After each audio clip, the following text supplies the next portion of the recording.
අයිබෝවන් සුබ සන්ධ්‍යාවක් සියලු දෙනාට. දියවැඩියා රෝගය මේ වන විට වැඩිහිටි පරම්පරාව අතර වගේම තරුණ පරම්පරාව අතරත් ඉතාම ශීඝ්‍ර විදිහට පැතිරී යන බෝ නොවන රෝගයක්. ඉතින් මෙවැනි තත්ත්වයක් යටතේ දියවැඩියා රෝගය පිළිබඳව දැනුම්පත් කිරීමේ අරමුණින් කොළඹ විශ්වවිද්‍යාලයේ ලියෝ සමාජයේ විසින් සිව්වන වරට සංවිධානය කරනු ලබන ඩයොක්කියෝ 4.0 ව්‍යාපෘතියේ පළමු අදියර තමයි අද මෙලෙසින් සමාරම්භයට පත්වන්නේ. ඒ සඳහා ප්‍රථමයෙන්ම සපමිනි ඔබ සැම පිළිගැනීම සඳහා මේ කෙරෙන ආරාධනය ජනිත් චතුර්ක සොයිරාට. ජනිත් සුබ උදෑසන පැමිණි සියලු දෙනාටම ඩයොක්කියෝ 4.0 යන දියවැඩියා රෝගීන් සමාජයේ පුද්ගලයන් ආරක්ෂා කිරීම හා දියවැඩියා රෝගීන්ට උපකාර කිරීම යන පරමාර්ථයෙන් කොළඹ විශ්වවිද්‍යාලයේ ලියෝ සමාජය මගින් සංවිධානය කරන ඩයොක්කියෝ 4.0 යන ව්‍යාපෘතියේ පළමු අදියරේ පිළිගැනීමේ කතාව කිරීමට ලැබීම මට මහත් වාග්යකි. එම වැඩසටහන සඳහා පැමිණි කොතලාවල ආරක්ෂක විද්‍යාලයේ රෝහල් සේවයේ නියත වෛද්‍ය නාමල් විජේසිංහ මහතා ඔබතුමාව සාදරයෙන් පිළිගන්නවා. එලෙසම ලියෝ බහුමණ්ඩල 306 නියෝජනය කර පැමිණි සියලු නිලධාරීන් ලියෝ දිස්ත්‍රික්ක 306 C1 නියෝජනය කර පැමිණ සියලු නිලධාරීන් සහ අනිකුත් ලියෝ සමාජ වලින් පැමිණි සමාජිකයින් ඇතුළු අප ලියෝ සමාජයේ සහෝදර සමාජිකයින් සියල්ලම මම සාදරයෙන් පිළිගන්නවා. මෙතන සිට මේ වැඩසටහන කටයුතු කරගෙන යාමට ලියෝ සොයිනේ ඔබටයි මේ ආරාධනාව. ස්තුතියි ජනිත්. අපි දැන් සූදානම් වෙන්නේ ඩයොක්කියෝ ව්‍යාපෘතියේ පෙරමතක ආවර්ජනය කිරීමටයි.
දියවැඩියා රෝගය පිළිබඳව තරුණ පරම්පරාවන් දැනුවත් කිරීමේ අරමුණින් තමයි ඩයප් කියෝ ව්‍යාපෘතිය ප්‍රධාන වශයෙන්ම පවත්වන්නේ. ඉතින් මේ ආරාධනය කොතලාවල ආරක්ෂක විශ්වවිද්‍යාලයේ රෝහලේ වෛද්‍ය නිලධාරී වෛද්‍ය නාමල් විජේසිංහ වෛද්‍යතුමන්ට වැඩසටහන ඉදිරියට පවත්වාගෙන යාමට. වෛද්‍යතුමනි මේ ගොඩාක් ස්තුතියි මාවත් දිනේ සම්බන්ධ කරගත්තාට කොළඹ යුනිවර්සිටි එකේ ඩියෝ ක්ලබ් එකේ හැමෝටම ස්තුතිවන්ත වෙනවා සමාරම්භක අවස්ථාවට විශේෂයෙන් මම සම්බන්ධ කරගත්තට මම හිතන්නේ මට පුළුවන් මගේ ස්ක්‍රීන් එක ෂෙයා කරන්න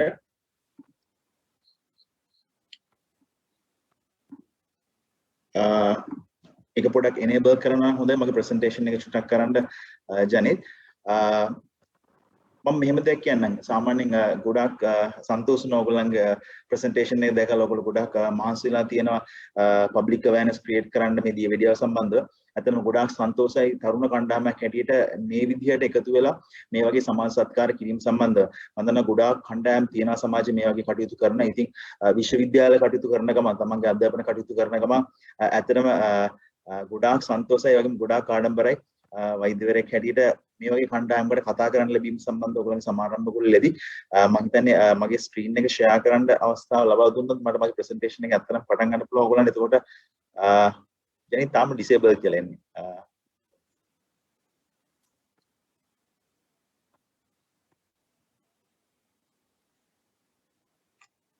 ජනිත්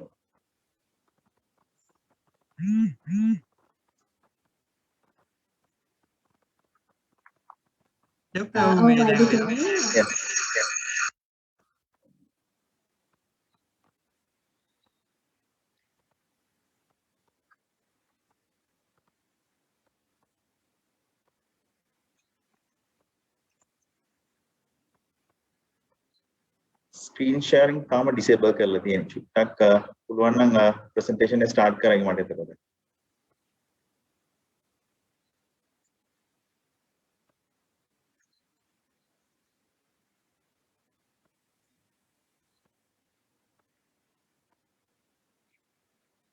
විද්නි හරි චෝවිනි හරි ජනිත් හරි thank you thanks a lot okay මම හිතන්නේ මගේ ස්ක්‍රීන් එක පේනවා ඔයගොල්ලන්ට. ඔව් ડોක්ටර් අපිට පේනවා. great okay presentation එක start කරන්න. හොඳයි ඔයගොල්ලෝ හැමෝම දන්නවා අද දවසේ මාතෘකාව දියවැඩියාව කියලා. ඔයගොල්ලන්ගේ project එකේ main aim එක දියවැඩියාව සම්බන්ධ බේසික් concept එකක් දැනගන්න එක. දියවැඩිය කියන්නේ මොකද්ද, මේකේ රෝග ලක්ෂණ මොනවාද, අපි කොහොමද මේකෙන් ආරක්ෂා වෙන්න ඕන, කොහොමද ආහාර ගන්න ඕන, කොහොමද ව්‍යායාම කරන්න ඕන කියන සම්බන්ධ බොහොම සංක්ෂිප්ත ලෙස මම අද ප්‍රෝග්‍රෑම් එකේ පුළුවන් තරම් ඉක්මනට කෙටියෙන් මේ වැඩසටහන කරන් යන්න. ඔයගොල්ලෝ යුනිවර්සිටි ස්ටුඩන්ට්ස් නිසා මම හිතන්නේ ගොඩාක් ලේසි වේ ඔයගොල්ලන්ට තේරුම් ගන්න මම කියන ෆැක්ට්ස් පොඩ්ඩක් වෛද්‍ය විද්‍යාත්මක ෆැක්ට්ස් උත් තියෙනවා, ජනරල් නොලෙජ් උත් තියෙනවා. මම හිතන්නේ ස්ලයිඩ්ස් ඉංග්‍රීසියෙන් තියෙන්නේ. ඒක කොහොමද මම හිතන්නේ පුළුවන් විදිහකට මේක ඔයගොල්ලන්ගේ ඔළුවට ඉදා බහින විදියට මම කියලා දෙන්නම්. තව දවසක ඔයගොල්ලන්ට පුළුවන් කාට හරි මේ වගේ දෙයක් ඔයගොල්ලන්ගේ සමහර ගෙදර ඉන්න අයට හරි එහෙම නැත්නම් දෙමාපියන්ට හරි වැඩිහිටියන්ට හරි සමහර ඔයගොල්ලෝ ලෙක්චරර්ස්ලාට හරි කියලා දෙන්න පුළුවන් ගන්නට හැම ස්ලයිඩ් එකේම මොන හරි ඉම්පෝටන්ට් පොයින්ට් එකක් මම ඔයගොල්ලන්ට ගේන්න පුළුවන් තරම් උත්සාහ කරන්න. කොලෙකුයි පෑනකුයි තියෙනවා මම හිතන්නේ ලියාගත්තත් කමක් නැහැ. සමහර ස්ලයිඩ්ස් වල තියෙන ඉම්පෝටන්ට් පොයින්ට්ස් ඔයගොල්ලන්ට අවශ්‍ය නම් මම මේ ස්ලයිඩ්ස් එක දෙන්නම්. මොකද හැමදාම මගේ නිර්මාණ නෙමෙයි මම ස්ටඩි කරලා ගොඩාක් රිසර්ච් වලින් එක්ස්ට්‍රැක්ට් කරගත්තු කරුණු තමයි මේ තැන්වල ස්ලයිඩ්ස් වල තියෙන. ඉතින් මම හිතන්නේ ඔයගොල්ලන්ගේ වැදගත් වෙන පොයින්ට්ස් ඒ නිසා හැම ස්ලයිඩ් එකෙම මොකක් හරි එක කෙටි පොයින්ට් එකක් හරි තමන්ගේ දැනුමට එකතු කරගන්න උත්සාහ කරන්න. මොකද ඒක ඔයගොල්ලන්ගේ ෆවුන්ඩේෂන් එක වෙයි ඉස්සරහට ඔයගොල්ලෝ කරන්න යන ප්‍රොජෙක්ට් සහ ඔයගොල්ලන්ගේ ජීවිතේට ගොඩාක් වෙලාට මේ විදිහට ඉතාමත් වැදගත් වෙයි. මේ ධම්මත දැනගන්න සහ මේ දේ වළක්වා ගන්න. හොඳයි ලෝක දියවැඩියා දිනේ ඇත්තටම යෙදිලා තියෙන්නේ නොවැම්බර් මාස 14 වෙනිදා. නොවැම්බර් මාස තමයි අපි සාමාන්‍යයෙන් කියන්නේ ඩයබටික් අවයර්නස් මන්ත් එක කියලා. ඒ වගේම why diabetes කියලා ඔයගොල්ලෝ මම හිතන්නේ ඔයගොල්ලෝ හොඳ ප්‍රොජෙක්ට් එකක් හොඳ ටොපික් එකක් කරන් තියෙන්නේ මිනිස්සුන්ට දැනුම ඇති කරන සහ ඔයගොල්ලෝ අතර awareness එක ක්‍රියේට් කරගන්න. ඒක අපි කියනවා one of the most commonest health problems. ඒ වගේම අපේ ඇඟේ හිසේට දෙපතුල දක්වා හැම ඕගන් එකක්ම හැම සිස්ටම් එකක්ම එෆෙක්ට් කරන්න පුළුවන් ඩිසීස් එකක් තමයි මේ ෂුගර් වැඩි වීම සහ දියවැඩියාව කියලා කියන්නේ. ඉතින් ඇත්තටම ගත්තොත් ඕනම රටක හෙල්ත් සෙක්ටර් එකට යන එක්ස්පෙන්ඩිචර් එකත් එක බලනකොට 5%කට 10%කට වඩා අධික ප්‍රමාණයක් වියදම් වෙනවා රටේ දියවැඩියාව පාලනය කරන්න සහ ඒ ආශ්‍රිත ප්‍රෝග්‍රෑම්ස් කරන්න ඒ වගේම රෝගීන්ට ප්‍රතිකාර කරන්න සහ දියවැඩියාව නිසා ඇතිවෙනා වූ සංකූලතාවලට ප්‍රතිකාර කරන්න. ඉතින් ඇත්තටම කිව්වොත් ලෝකෙ වටේ මිලියන 7ක් පමණ දෙනා අවුරුද්දකට දියවැඩියාව හදා ගන්නවා. ඉතින් ඔයගොල්ලන්ට තේරෙනවා මේක කොච්චර බෑඩ් හෙල්ත් හැබිට් එකක්ද කියලා. ඒ වගේම හැම තප්පර 10කට සැරයක්ම දෙදෙනෙක් දියවැඩියා රෝගයෙන් අලුතෙන් හොයා ගන්නවා කියලා දැනගෙන තියෙනවා. ඒ කියන්නේ හැම තප්පර 10කට සැරයක්ම අලුතෙන් දෙන්නෙක් දියවැඩියා රෝගීන් ලෙස අපි හඳුන්වන්න පටන් ගන්නවා. ඒ වගේම මේ හඳුන්වා දුන්නත් ඇත්තටම කියනවනම් 150කට පමණ පුද්ගලයන් මේ දියවැඩියා සම්බන්ධව හරියටම දැනුවත් වීමක් නැහැයි කියලා හොයාගන්න දෙනවා. ඉතින් මම හිතන්නේ ඕගොල්ලන්ට වැදගත් වෙයි.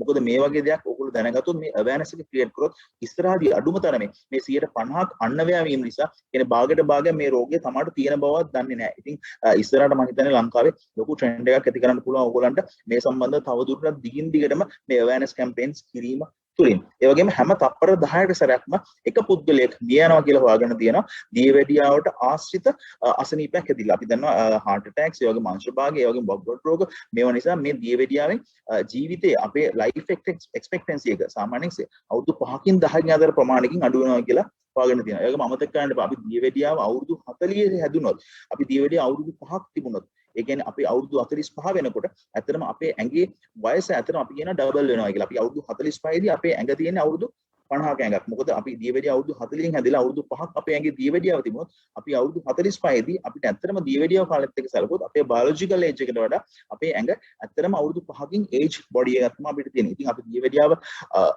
පොඩි වයසේදී හැදුනොත් අපේ ඇඟ ඉක්මනටම මොනවද කියන්නේ දියවැඩියාවන් නිසා ඇඟ දි รา පත් වීමට ලක් වෙනවා. අපි වයසට යාමට ලක් වෙනවා. ඉතින් ඒ අස්තව තියෙන සංකූලතා මම ඕගොල්ලන්ට කතා කරන්න. ඒ වගේම තව දෙයක් මට ඕගොල්ලන්ට කියන්න ඕන.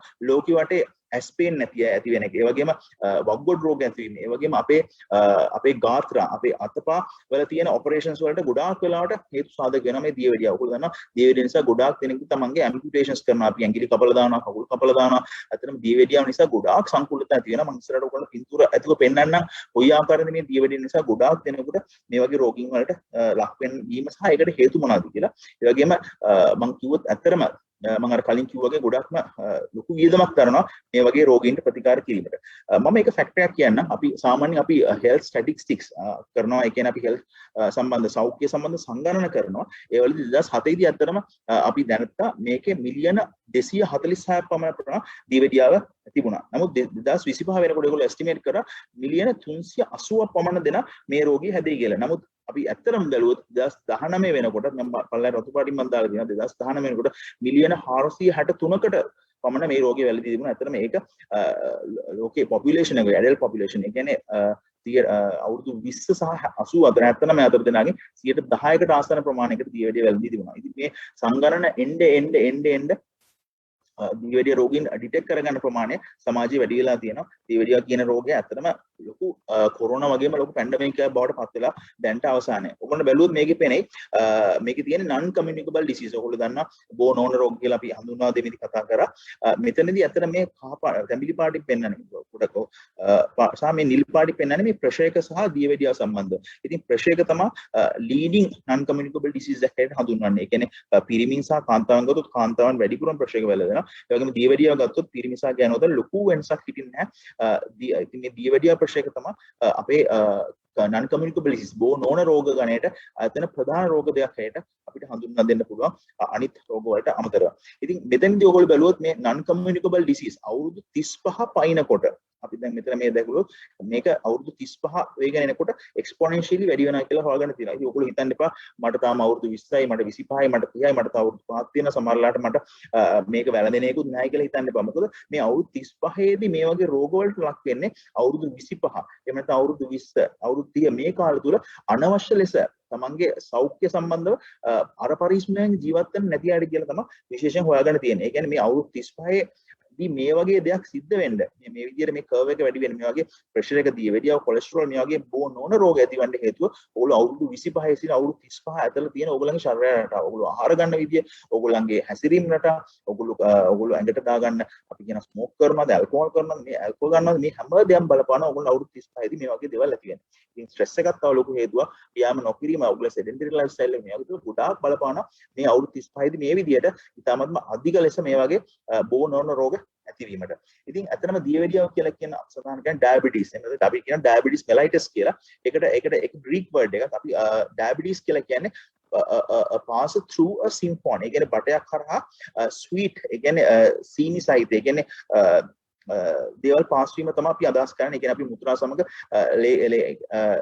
මුත්‍රා සමග සුගර් යාම ඒ වගේම අපේ ලේ බඩ වලින් සීනි ඇතුල් වීම මේ වගේ දේවල්. ඒ කියන්නේ අපේ ලේ නහර වල සීනි තිබීම මේ වගේ දෙයක් තමයි අපි අදහස් කරන්නේ ඩයබටිස් කියලා. ඒ කියන්නේ අපේ රුධිරයේ අධික ලෙස සීනි සාන්ද්‍රණයක් වීම තමයි අපි කියන්නේ සුගර් කියලා. මේකේ ටයිප්ස් දෙකක් අපි හඳුන්වනවා. ඒ තමයි ඉන්සුලින් ඩිපෙන්ඩන්ට් ටයිප් එක සහ ඉන්සුලින් ඩිපෙන්ඩන්ට් නොවන ටයිප් එක. මම ආයේ කියන ඒක ටයිප් 1 කියලා කියන අපේ ඇඟේ ඉන්සුලින් අඩුවීම නිසා ඉන්සුලින් නැතිවීම නිසා අපි ගොඩක් වෙලාට කියන ඩෙෆිෂියන්සි එකක් කියලා.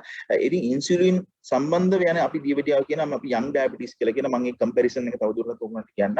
ටයිප් 2 ඩයබටිස් කියලා කියන්නේ ගොඩක් වෙලාට නන් ඉන්සුලින් ඩිපෙන්ඩන්ට් ඩයබටිස්. ඒ කියන්නේ ඉන්සුලින් වලට තියෙන රෙසිස්ටන්ස් එක නිසා අපේ ටිෂුස් වල ඒ කියන්නේ අපි ඉන්සුලින් ඇඟේ යම් කිසි ප්‍රමාණයක් තියෙනවා. නමුත් අපේ ඇඟේ ඇති වෙනවා කාලෙත් එක්ක අපි වයසට යනත් එක්කම අපේ තරබවරු භාවය නිසා එහෙම නැත්නම් අපේ පවුලේ ඉන්නවා කවුරු දියවැඩිය අපේ අම්මට තාත්තට දියවැඩිය තිබුණා මේ වගේ හේතු බලපාන්න පුළුවන් මේ type 2 diabetes කියන condition එක අපිට වෙලා දෙන්න. ඉතින් මේකේ පෙන්වන ඔයගොල්ලන්ට සංක්ෂිප්ත ලෙස මේ type 1 diabetes සහ type 2 diabetes අපි කියන මේකේ young adult onset diabetes එක කියලා usually අවුරුදු 30ට වඩා අඩු අයට තමයි මේ type 1 diabetes එක හැදෙන්නේ. ඒ වගේම අවුරුදු 30ට වැඩි අයට සාමාන්‍යයෙන් type 2 diabetes හැදෙනවා. ඉතින් ගොඩාක් වෙලා type 1 diabetes එකපාරටම අඳුර ගන්න රෝගයක් හැටියට දන්නේ. නමුත් type 2 diabetes කාලයත් එක්ක පොඩ රෝග ලක්ෂණ මතුවීම තුළ එහෙම නැත්නම් සාමාන්‍ය රුධිර පරීක්ෂාවකදී මේ type 2 diabetes ගොඩාක් වෙලා ඩිටෙක්ට් වෙනවා. ඒ වගේම insulin requirement එක ගත්තොත් absolutely insulin deficiency එකක් තියෙනවා මේගොල්ලන්ට. ඒ කියන්නේ මේගොල්ලන්ගේ ශරීරයේ insulin ඇත්තටම ගොඩාක් අඩුයි. ඒ නිසා මෙයාලට පිටින් අපිට ඇඟට ඉන්සුලින් දෙන්න සිද්ධ වෙනවා. නමුත් මේ වගේ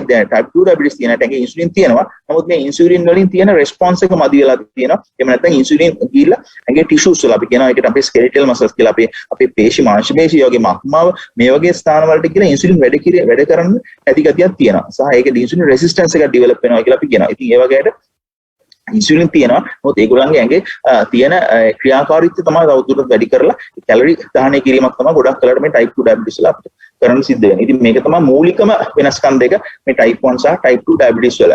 මම පොඩ්ඩක් ඉක්මනට යන්න මම හිතන්නේ ප්‍රශ්න තියෙනවා ඕගොල්ලන්ට පුළුවන් මාව නවත්තලා හරි hand raise කරලා question කරන්න. ඕක ගොඩක් වෙලාට මට මේක one way communication එකක් කරන්න ඕනේ නැහැ. ඕගොල්ලන් හිතේ තියෙන ප්‍රශ්න නිරාකරණය කරන්න මම හිතන්නේ අපිට විනාඩි 10කින් 15කින් තව break එකක් කරන් ඕන නම් ඕගොල්ලන්ට පුළුවන් මගෙන් ප්‍රශ්න අහන්න. මම මේක දිගටම කරන් යන්න. ඕගොල්ලන් ප්‍රශ්නයක් තියෙන තාක්කල් මම හිතන්නේ moderate කරන්න නංගිට පුළුවන් කතා කරලා මට ඒ සම්බන්ධව දැනුවත් කරන්න.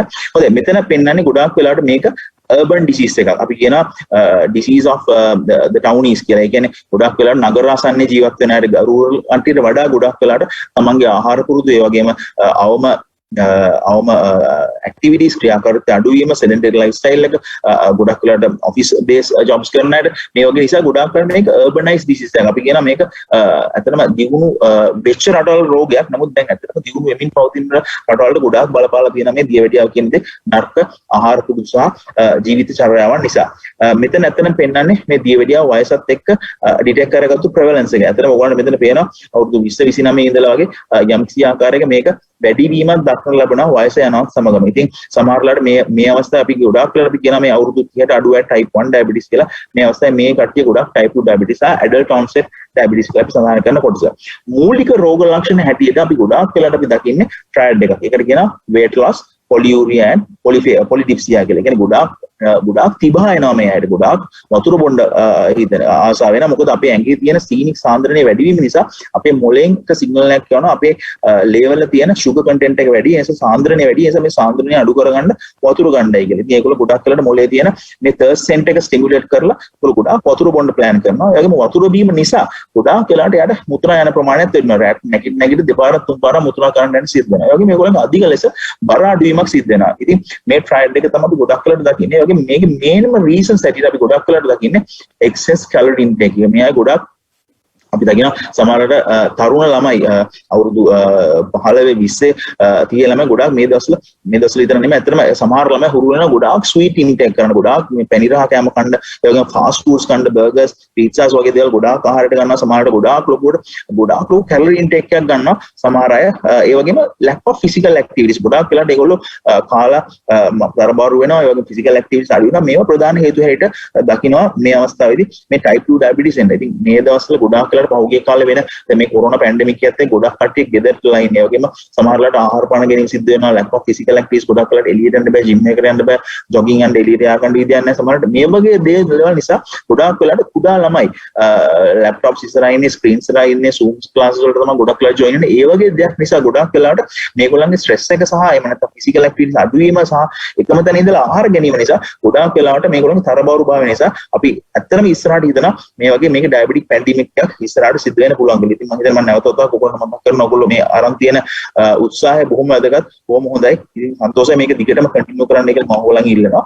ඒ වගේම නැවත වතාවක් මම ආයේ එනවා මේ nature of the disease එකට ඔයගොල්ලෝ දන්නවා මේක irreversible condition එකක්. මේක හැදුනට පස්සේ සුළු කිරීමේ හැකියාවක් නැහැ. ඒ වගේම මම කලින් කිව්වා වගේ මේක strongly link වෙලා තියෙනවා තරබාරු භාවයට. අපි කියනවා සාමාන්‍යයෙන් body mass index එක කියලා අපේ weight එකයි height එකයි meters වලින් අරන් ඉල්ල ඒකේ square කරාන පස්සේ අපි කියනවා ඒකේ value එක සාමාන්‍යයෙන් 25 34 නම් අපි කියනවා ඒකට overweight කියලා. ඒ වගේම ඊට පස්සේ යනවා අපි obese කියලා කියනවා. ඉතින් මේ overweight වගේම obese කන්නෑමට ගොඩාක් පිට මේ විදියට මේ දියවැඩිය වැදීමේ ප්‍රවණතාවය ගොඩාක් වැඩි. ඒ වගේම patients can be reasonably normal lifestyle කියන්නේ අපිට ඇත්තටම normal lifestyle එකක ජීවත් වෙන්න පුළුවන් මේ දියවැඩියව තිබුණත් මේකත් එක්ක අපිට ජීවත් වෙන්න හැකියාව තියෙනවා. ඒ වගේම මම ඉන්සුලින් ගැන යමක් කියන්නම්.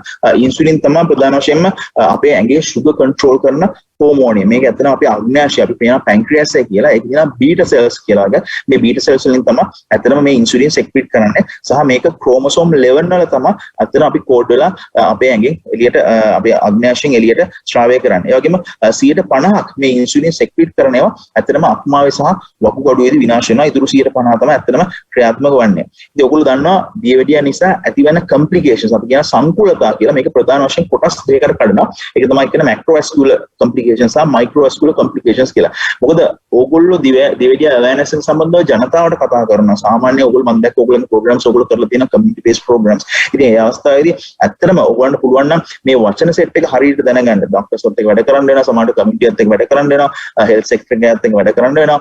ඕගොල්ලන්ට විශේෂයෙන් වැදගත් වෙනවා ගොඩක් කියලා මේක macrovascular and microvascular complications කියලා. මේ macrovascular කියලා කියන්නේ අපේ ඇඟේ තියෙන ලොකු ලේනහරත් එක්ක සම්බන්ධ වෙලා තියෙන අවයව. අපි කියන ගොඩක් වෙලාට ඒකට අපේ හදවත, ඒ කියන්නේ coronary arteries කියලා කියන්නේ හදවතට ලේ සැපයන ලේනහර. ඒකට ඒවා අසනීපයට ලක් වෙනවා. ඒවා විනාශයට ලක් වෙනවා. ඒ නිසා ගොඩක් වෙලාට heart attacks එන්න අවස්ථා වැඩි වෙනවා. ඒ වගේම peripheral vascular disease. ඒ කියන්නේ අපි කියන කකුල් වල තියෙන ලේනහර වලින් ලේනහර narrow වෙනවා. ඒ කියන්නේ ලේ ගමන් කිරීම අඩු වෙනවා. ඒකට ඒ වලින් ulcers ඇති වෙන්න බලනවා. එහෙම නැත්නම් තුවාල ඇති වෙන්න බලනවා. එහෙම නැත්නම් කකුල් වල මස් බොබ වලට ලේ ගමන් කිරීම අඩු වීම නිසා ඒකට කකුල් වල මස් බොබ වල වේදනාවක් ඇති වෙන්න පුළුවන්. සමහර අයට ස්නායු දුර්වලීම් පවා ඇති වෙන්න පුළුවන්. ඒවා තමයි මයික්‍රෝවැස්කුලර් කියන මම කතා කරන්නේ. ඒ වගේම තවදුරටත් මේ ලේනහර වලට ලේ ගමන් කිරීම අඩු වීම නිසා සමහරවිට මේගොල්ලන්ගේ දැනීම අඩු වෙලා මේගොල්ලන්ගේ තුවාල ඇති වෙලා මේගොල්ලන්ගේ කකුල් වල ඇඟිලි පවා අයින් කරන්න සිදු වෙනවා. ඒක තමයි amputations කියලා කියන්නේ. ඒතකොට මේවා තමයි macrovascular complications. ඊට පස්සේ microvascular කියලා කියනවා කුඩා ලේනහර වල තියෙන ගැටලු නිසා ගොඩක් වෙලාවට ඇස් වල පෙනීම අඩු වෙනවා. අපි කියනවා ග්ලූකෝමා තත්ත්වය එහෙම නැත්නම් cataract තත්ත්වය ඇස් වල සුදු ඇතිවීම. ඒ වගේම වක්ගොඩුවට බලපාන නිසා දීර්ඝකාලීනව වක්ගොඩු ෆේල් වෙන්න බලපාන. අපි කියනවා chronic renal failure කියලා. දීර්ඝකාලීන ඇඟේ සුදු තිබීම නිසා මේගොල්ලෝ එක එක stages වලට ගිහිල්ලා වකුගඩු දෙක විනාශ වෙනවා. ඒ වගේම කකුල් වල ස්නායු දුර්වල වීම නිසා අපේ කකුල් වල අපි දැනීම නැති වෙනවා. අපේ අත්වල දැනීම නැති වෙනවා. අපි කියන glove and stocking type කියලා මේ අතේ glove එකක් දාගත්තාම එන වගේ අපිට ඇත්තන ඇඟිලි වල හිරිගතියක් ඒවම කකුල් වල stocking එකක් දැම්මා වගේ ඒ ආශ්‍රිත වෙන හිරි වැටීම අපි ගොඩක් වෙලාවට දක්වන්න ලැබෙනවා. ඉතින් ඔයගොල්ලෝ මයින් හයි මේකට අපිට මොකක්ද කරන්න පුළුවන් කියන එක සම්බන්ධව. ඇත්තටම මේක කම්බිනේෂන් එකක්. ડોක්ටර්ස්ලාගෙන් බෙහෙත් දුන්න පමණින්ම මේ දියවැඩියා පාලනය කරගන්න බෑ. මේක ඇත්තටම 50-50 රිලේෂන්ෂිප් එකක් තමයි තියෙන්නේ. කියන්නේ ડોක්ටර්ස් 50% කරනකොට ඊටු 150 අනිවාර්යයෙන්ම රෝගියා කරනවා. ડોක්ටර්ගෙන් බෙහෙත් ටික හරියට වැටෙනකොට රෝගියා ව්‍යායාම කිරීම සහ හරියට ආහාර ගැනීම කළ යුතුමයි. ඉතින් ගොඩක් වෙලාවට අපි කියනවා මේගොල්ලන්ට එක්සර්සයිස් කරන එක වැඩි කරන්නයි කියලා. ඒ වගේම කැලරි ඉන්ටේක් එක කන ප්‍රමාණය කැලරි ප්‍රමාණය අඩු කරන්න කියලා. මොකද ඒකෙන් අපේ ඉන්සුලින් වල තියෙන සංවේදී භාවය වැඩි වෙනවා. එතකොට ඒ ඉන්සුලින් සංවේදී භාවය වැඩි වුණාම ඉන්සුලින්ට පුළුවන් අපේ ඇඟේ තියෙන සීන් ලෙවල් එක කන්ට්‍රෝල් කරන්න. ඒක අපි කියන බර අඩු කරගන්න try කරන්න කියලා සරබාරු අයට විශේෂයෙන්ම. මොකද සමහර අයට තරබාරු වීම නිසා ගොඩක් වෙලාවට සීනි වැළඳෙනවා. ඒක බර අඩු කරගැනීමේ plan එකකට ඒගොල්ලෝ යන්න ඕන. ඉතින් තව දෙයක් තමයි මේ දියවැඩියාව ගැන කතා කරන අපි කතා කරන්න ඕන දෙයක් තමයි glycemic index කියලා කියන්නේ. ඒක කොටස් තුනක් තියෙනවා. මේ low glycemic index, medium and high glycemic index කියලා. මේ glycemic index එක ඕගලන්ට හොයාගන්න පුළුවන් ඒ packs වල සමහරලාට ඕගොල්ලෝ ගන්න products වල ඒගොල්ලෝ දානවා. එහෙම නැත්නම් ඕගලන්ට පුළුවන් ඉන්ටර්නෙට් එකේ සර්ච් කරගන්න මොනවාද මේ high glycemic index and low glycemic index කියලා. මම කෙටියෙන් කියන්න low glycemic index කියලා කියන්නේ අපිට ඇත්තටම ආහාරයට ගැනීමෙන් අනතුරුව අපේ ඇඟේ සීනි ගොඩාක් වැඩි වෙන්නේ නැති ආහාර. එහෙනම් high glycemic index කියන්නේ ගොඩක් වෙලාට සුළු පමණක් ආහාරය කරත් එතනින් ඉක්මනටම අපේ ඇඟේ සීනි වැඩි වෙන හරියට අපි පුළුවන් තරම් ඩයට් එකට එකතු කරගන්න ඕන. මේ low glycemic food තමයි අපි ගොඩක් වෙලාට අපේ ආහාරයට නිතරම යොමු කරගන්න ඕන. high glycemic food අපි කියන අහම්බෙන් එහෙම නැත්නම් කලාතුරකින් අපේ ආහාරයට එකතු කරගන්න පුළුවන්. එතන ඕගොල්ලෝ මයින් හයි කොහොමද ව්‍යායාම කරන්න ඕනේ කියලා. අපි කියන එකට moderate intensity workouts කියලා. මේ කොටස් කීපයක් තියෙනවා. අපි කියන sedentary lifestyle කියලා මේ එකතන ඉන්නා වගේ වැඩ කරන අයට light intensity workouts කියලා කියන ගොඩක් වෙලාවට අපි භාවනා කරන එක හරි එහෙම නැත්නම් එක තැනකදීලා තව තැනකට පොත් අරන් යන එක ආහාර පිඟම් මොන හරි අරන් යන එක එහෙම නැත්නම් අපි garbage bag එකක් අරගෙන දාන්න යන එකට අපි කියන සාමාන්‍ය this walk කියන්නේ මෙන්න normal walk එකකට අපි කියන moderate intensity කියලා cycle කරන එක එහෙම නැත්නම් staircase එක පල්ලෙහාට යන උඩ යන එක එහෙම නැත්නම් මේ heavy මොකද පොඩි weight එකක් අරගෙන ගමන් කරන එක අපි vigorous කියලා කියන ගොඩාක් වෙලාවට team players අපි කියන swim කරන කට්ටියට dancing එහෙම නැත්නම් football playing ඒ වගේ මොන හරි දෙයක් අපි කියන vigorous කියලා. ඒ වගේම very vigorous intensity workouts කියලා කියන crossfit වගේ කරන 100 meters sprints වගේ දේවල් weight lifting වගේ දේවල් අපි ගොඩක් වෙලාවට push ups කරන දේවල් අපි කියනවා vigorous intensity workouts කියලා. ඉතින් vigorous ඕනෙත් නැහැ very vigorous ඕනෙත් නැහැ at least staircase එක යන එකක් හරි එහෙම නැත්නම් bicycle එකක් පදින එකක් හරි එහෙම නැත්නම් brisk walk එකක් හරි ප්‍රමාණවත් කියලා WHO එකෙන් කියනවා CDC එකෙන් කියලා තියෙන Center of Disease Control කියලා කියනවා. මේගොල්ලෝ recommend කරලා තියෙන අඩුම තරමේ දවසට විනාඩි 30ක්වත් මේ moderate intensity workout කරොත් අපේ බර පාලනය කරලා අපිට දීර්ඝකාලීනව අපිට මේ දියවැඩිය හැදීමේ ප්‍රවණතාවය අඩු කරගන්න පුළුවන් කියලා. ඉතින් මම මෙතන list එකක් දාලා තියෙනවා මොනවාද මේ moderate intensity workouts කියලා. ඒ තමයි brisk walking, අපි aerobics කියලා කියනවා. මොන හරි අපිට water aerobics කරන්න අපිට ඇත්තටම හැකියාවක් නැහැ ලංකාව වගේ රටක. නමුත් අපිට පුළුවන් අය ඉන්නවා ඔයගොල්ලන්ට යුනිවර්සිටිස් වල පුළුවන් water aerobics කරන්න පුළුවන්. එහෙම නැත්නම් bicycle එකක් පදින එක, dance කරන එක, ඒ වගේම මොන හරි ටෙනිස් වගේ ක්‍රීඩා ප්ලේ කරන එක, ඒ වගේම මොන හරි ලෝන් මූවර් එකකින් එන ගෙදර يعني තනකොළ කපන්න පුළුවන්. ඒ වගේම ලෝන් මූවර් එකත් එහෙම නැත්නම් හයිකින් යන එක, එහෙම නැත්නම් රෝලර් බ්ලේඩින් වගේ අපිට ඇත්තටම ලංකාවේ කරන්න බැරි වුණත් අපිට මේ at least brisk walking කියන එක, නැත්නම් cycling කියන එක, එහෙම නැත්නම් staircase එක ඇවිදිනවා කියන එක ගන්න. ඉතින් උත්සාහ කරන්න පුළුවන් තරම් දවසකට at least විනාඩි 30ක්වත් මේ වගේ දෙයක් ගන්න. ඕගොල්ලන්ට බැරි නම් moderate intensity workout කරන්න දවසකට හැමදාම at least target එකක් තියාගන්න. මම සතියකට 3 පාරක් කරනවා, සතියකට 2 පාරක් කරනවා. පුළුවන් ටාගට් එකක් දාගන්න ඉස්සරලම වර්ක්අවුට් කරන්න. ගොඩාක් කරලා අපි ගාවට එනවා ගොඩාක් මහත් අය දියවැඩියා තියන නෙමෙයි. නමුත් බර අඩු කරගෙන මේ ප්‍රෝග්‍රෑම්ස් වලට. ඉතින් මේ වගේ ආවට පස්සේ ගොඩක් කරලා අපි උගලන්ට දෙන්නේ ටාගට් එක achievable ටාගට් එක.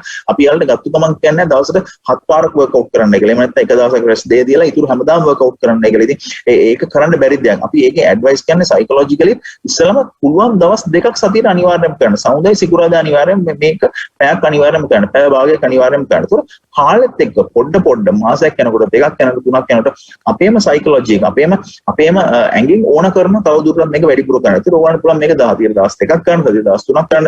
අන්තිමේට මේ වර්ක්අවුට් එකක් කරේ නැත්නම් ඕගොල්ලෝ දන්නවා මෙතන වර්ක්අවුට් කරන කට්ටිය නම් ෆිට්නස් කරන කට්ටිය නම් එහෙම නැත්නම් ටීම් ස්පෝර්ට්ස් කරන කට්ටිය නම් ඒකට ඕගොල්ලෝ ඇඩික්ට් කරනවා. ඕගොල්ලන්ට එතකොට අනවශ්‍ය නරක පුරුදු වල නෙමෙයි ඕගොල්ලෝ ඇඩික්ට් වෙන්නේ. ඕගොල්ලෝ ඇඩික්ට් වෙන්නේ හොඳ පුරුද්දකට. ඉතින් මේ හොඳ පුරුද්ද ඕගොල්ලන්ට පුළුවන් දිගින් දිගට පවත්වාගෙන යනතුරු දියවැඩියාව ඇත්තටම කන්ට්‍රෝල් කරන්න සහ ඊට අමතරව ප්‍රෙෂර් අඩු කරගන්න, ස්ට්‍රෙස් අඩු කරගන්න, ඒ වගේම අපේ ඇඟේ එන්ඩෝෆින්ස් කියලා කෙමිකල්ස් තියෙන අපේ බ්‍රේන් එකේ සෙක්‍රීට් වෙන මේ නිසා අපිට ගොඩාක් අපි හැපි හෝමෝන්ස් කියලා කියන මේ නිසා අපේ ඇත්තටම අපේ ලයිෆ් එක ගොඩාක් බැලන්ස් වීමකට ලක් වෙනවා. ඉතින් මතක තියාගන්න මේ ක්‍රීඩාව තුළ ගොඩාක් බෙනිෆිට්ස් තියෙනවා තරුණ ඕගොල්ලන්ට ගොඩක්. ඉතින් අපි ඇත්තටම හිතන්න අවු 35ට ඇවිල්ලා ප්‍රෙෂර් එකවත් කොලෙස්ටරෝල් එකවත් වැඩි වුණාම නෙමෙයි. අපි ඒක තීරණය කරන්න ඕන ගොඩාක් යන් ඒජ් එකේදී අවුරුදු 20 25 වෙනකොට අපි මේක තීරණය කරන්න ඕන. ඉතින් තීරණය කරලා මේ සම්බන්ධ අපේ ලයිෆ් ස්ටයිල් එක හදාගත්තොත් ඇත්තටම අපිට ඉස්සරහට හෙල්දි නේෂන් එකක් ඇති කරගන්න පුළුවන්. අපි ගොඩාක් මේ හෙල්ත් ෆීල්ඩ් එකට මුදල් යොදන මුදල් ඇත්තටම ප්‍රිවෙන්ටිව් මෙඩිසින් වලට යූස් කරන්න පුළුවන්. අපි දැන්ට කරන්නේ ප්‍රිවෙන්ටිව් මෙඩිසින් නෙමෙයි.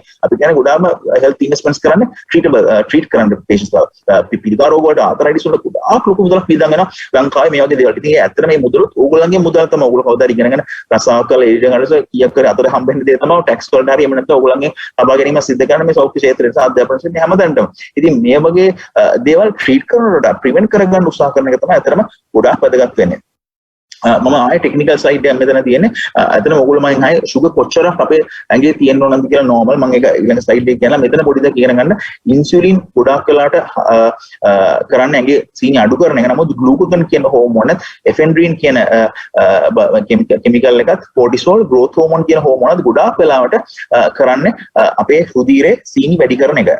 ඉතින් මෙතන පෙන්න පොඩි ට්‍රිගර් එකක්. මෙතන මේ දකුණු වම් පැත්තේ පෙන්නන්නේ අපේ ඉන්සියුලින් ඇඟේ තියෙන ප්‍රමාණය සෙක්‍රීෂන් එක. මෙතන තියෙන ප්ලාස්මා ග්ලූකෝස් අපේ රුධිරයේ තියෙන ග්ලූකෝස් ලෙවල් එක. ඉතින් ග්ලූකෝස් ලෙවල් එක වැඩි වෙන්න මෙන්න මේ විදිහට 100 200 300 දක්වා වැඩි වෙන්න අපේ ඇඟේ ඉන්සියුලින් ප්‍රමාණය පොඩ වැඩි වෙන්න ගන්නවා. ඉතින් ට්‍රිගර් එක කියන්නේ අපි ගොඩක් වෙලාවට කියන threshold එක කියලා. මේක මිලිග්‍රෑම් 100 ආශ්‍රිත තමයි threshold එක තියෙන්නේ. ඊට පස්සේ අපේ ඇඟේ ඉන්සියුලින් රෙස්පොන්ස් එකක් තියෙනවා මේ විදිහට. එතකොට මේ sugar level පොඩ අඩු වෙලා යනවා. තේරෙනවද? ඒ නිසා අපි මතක තියාගන්න මේක තමයි සාමාන්‍ය අපි කියන ඉන්සියුලින් ග්ලූකෝස් කර්ව් එක කියලා. මේ විදිහට තමයි අපේ ඇඟේ කොහොමද හරි විදිහට නිරෝගී පුද්ගලයෙක්ගේ සීනි පාලනය කරන්න අපේ ඇඟේ ඉන්සියුලින් ක්‍රියාත්මක වෙන්නේ. ඉතින් මම අර ඉස්සෙල්ලා ඔයගොල්ලන්ට කිව්වා වගේ ඉන්සියුලින් අපේ ඇඟේ තියෙන්නේ කිසිම කැරියර් ප්‍රෝටීන් එකකට බයින්ඩ් වෙලා නෙමෙයි. බොහොම ෂෝට් half life එකක් තියෙන ස්වාභාවිකව අපේ ඇඟෙන් හදන හෝමෝන් එකක්. ඉතින් ඒක අර මම කිව්වා වගේ 50% ඇත්තටම අපේ අක්මාවේ සහ වකුගඩුවේ අයින් වෙනවා. ඒකේ අදාළ කාර්යය කිරීමෙන් අනතුරුව. ගොඩාක් වෙලාට ඉන්සියුලින් වැඩ කරන්නේ අපේ ඇඟේ අක්මාවේ සහ අපේ ස්කෙලටල් මසල්ස් වල අපේ බයිසෙප්ස් වල ट्राइसेप्स වල අපේ ලොකු මසල්ස් වල quadriceps වල එහෙම නැත්නම් ඒ වගේ තැන්වල තමයි වැඩ කරන්නේ ඉන්සුලින් කියලා. ඊට පස්සේ මේගොල්ලෝ ඇඩිපෝස් ටිෂු අපි කියන ෆැට් ටිෂු එකට කියලා. ෆැට් ටිෂු එකකට ගොඩක් වෙලාට ඉන්සුලින් බයින්ඩ් වුනම ඇඟේ ග්ලූකෝස් ලෙවල්ස් ඒගොල්ලෝ අඩු කරනවා. ඉතින් එක ට්‍රාන්ස්පෝර්ට්ස් තියෙනවා. ඉතින් ඉන්සුලින් වැඩ කරන්නේ මේ ග්ලූකෝස් ට්‍රාන්ස්පෝර්ටර් 4, ග්ලූකෝස් ට්‍රාන්ස්පෝර්ටර් 2 මේ වගේ ග්ලූකෝස් ට්‍රාන්ස්පෝර්ට් කරනවා රුධිරයේ තියෙන ග්ලූකෝස් මේ ටිෂුස් වලට. ඉතින් ටිෂුස් වලට ගියට පස්සේ ටිෂුස් වලින් මේක යූටිලයිස් වීම තුළ අතන මේ සීනි බට්ටම අඩු කිරීම තමයි ඕඩක් ගන්න ඇඟෙන් කරන්නේ. ඉතින් අපි ව්‍යායාම කරන තුල හරියට ආහාර ගැනීම තුල අපේ ඇඟේ ඉන්සුලින් රෙස්පොන්ස් එක හරියාකාරව සිද්ධ වෙනවා. ඉතින් මේ රෙසිස්ටන්ස් එක කාලයත් එක්ක වැඩි වෙනවා. නමුත් අපි ඇත්තටම අපි වර්ක්අවුට් කරන්න ගත්තොත් කැලරි ඉන්ටේක් එක අඩු කරොත් අපේ weight reduction එකක් කරොත් ගොඩාක් වෙලාවට අපේ sugar intake එක අඩු කරලා salt අඩු කරලා ඒ වගේ දෙයක් කරොත් අපේ ඇඟේ තියෙන ඉන්සුලින් වලට මේ අක්මාව ඒ වගේම අපේ skeletal muscles ඒ වගේම adipose tissues ඒ කියන්නේ fat tissues වල sensitivity එක වැඩි වෙනවා කාලෙත් එක්ක. ඒකෝට මේ විදිහට හරියට අපේ ඇඟේ sugar response කියන්නේ සීනි අඩු කර ගැනීමට ඒක උදව් වෙනවා. මේක තමයි මම මේ graph එක මෙතන දාලා තියෙන්නේ. ඕගොල්ලන්ට පේනවා මෙතන මේ high blood sugar. අපි අතන සීනි තමයි අපේ ඇඟට response එක වෙන්නේ අපේ අග්න්‍යාශය මේ විදිහට ඉන්සුලින් ඇඟේ ලෙවල්ට දාන්න. ඉතින් මේ ස්ලයිඩ් එක ටිකක් වැදගත් ඕවන් හරියටම ඔයගොල්ලන්ට තේරුම් ගන්න පුළුවන් මේ දියවැඩිය කියන්නේ මොකක්ද ඉන්සුලින් අපි හරියටම වැඩ කරන්නේ කොහොමද කියන එක සම්බන්ධව. ඉතින් මේ පැන්ක්‍රියාස් එකේ මේ විදිහට ඇඟේ ග්ලූකෝස් වැඩි වුණාම ඉන්සුලින් ලෙවල්ට නිකුත් කරනවා. එතකොට මේ ග්ලූකෝගන් කියන හෝමෝනේ මම ඔයගොල්ලන්ට මේ ග්ලූකෝගන් හෝමෝනේ ඇඟේ සීනි මට්ටම වැඩි කරනවා.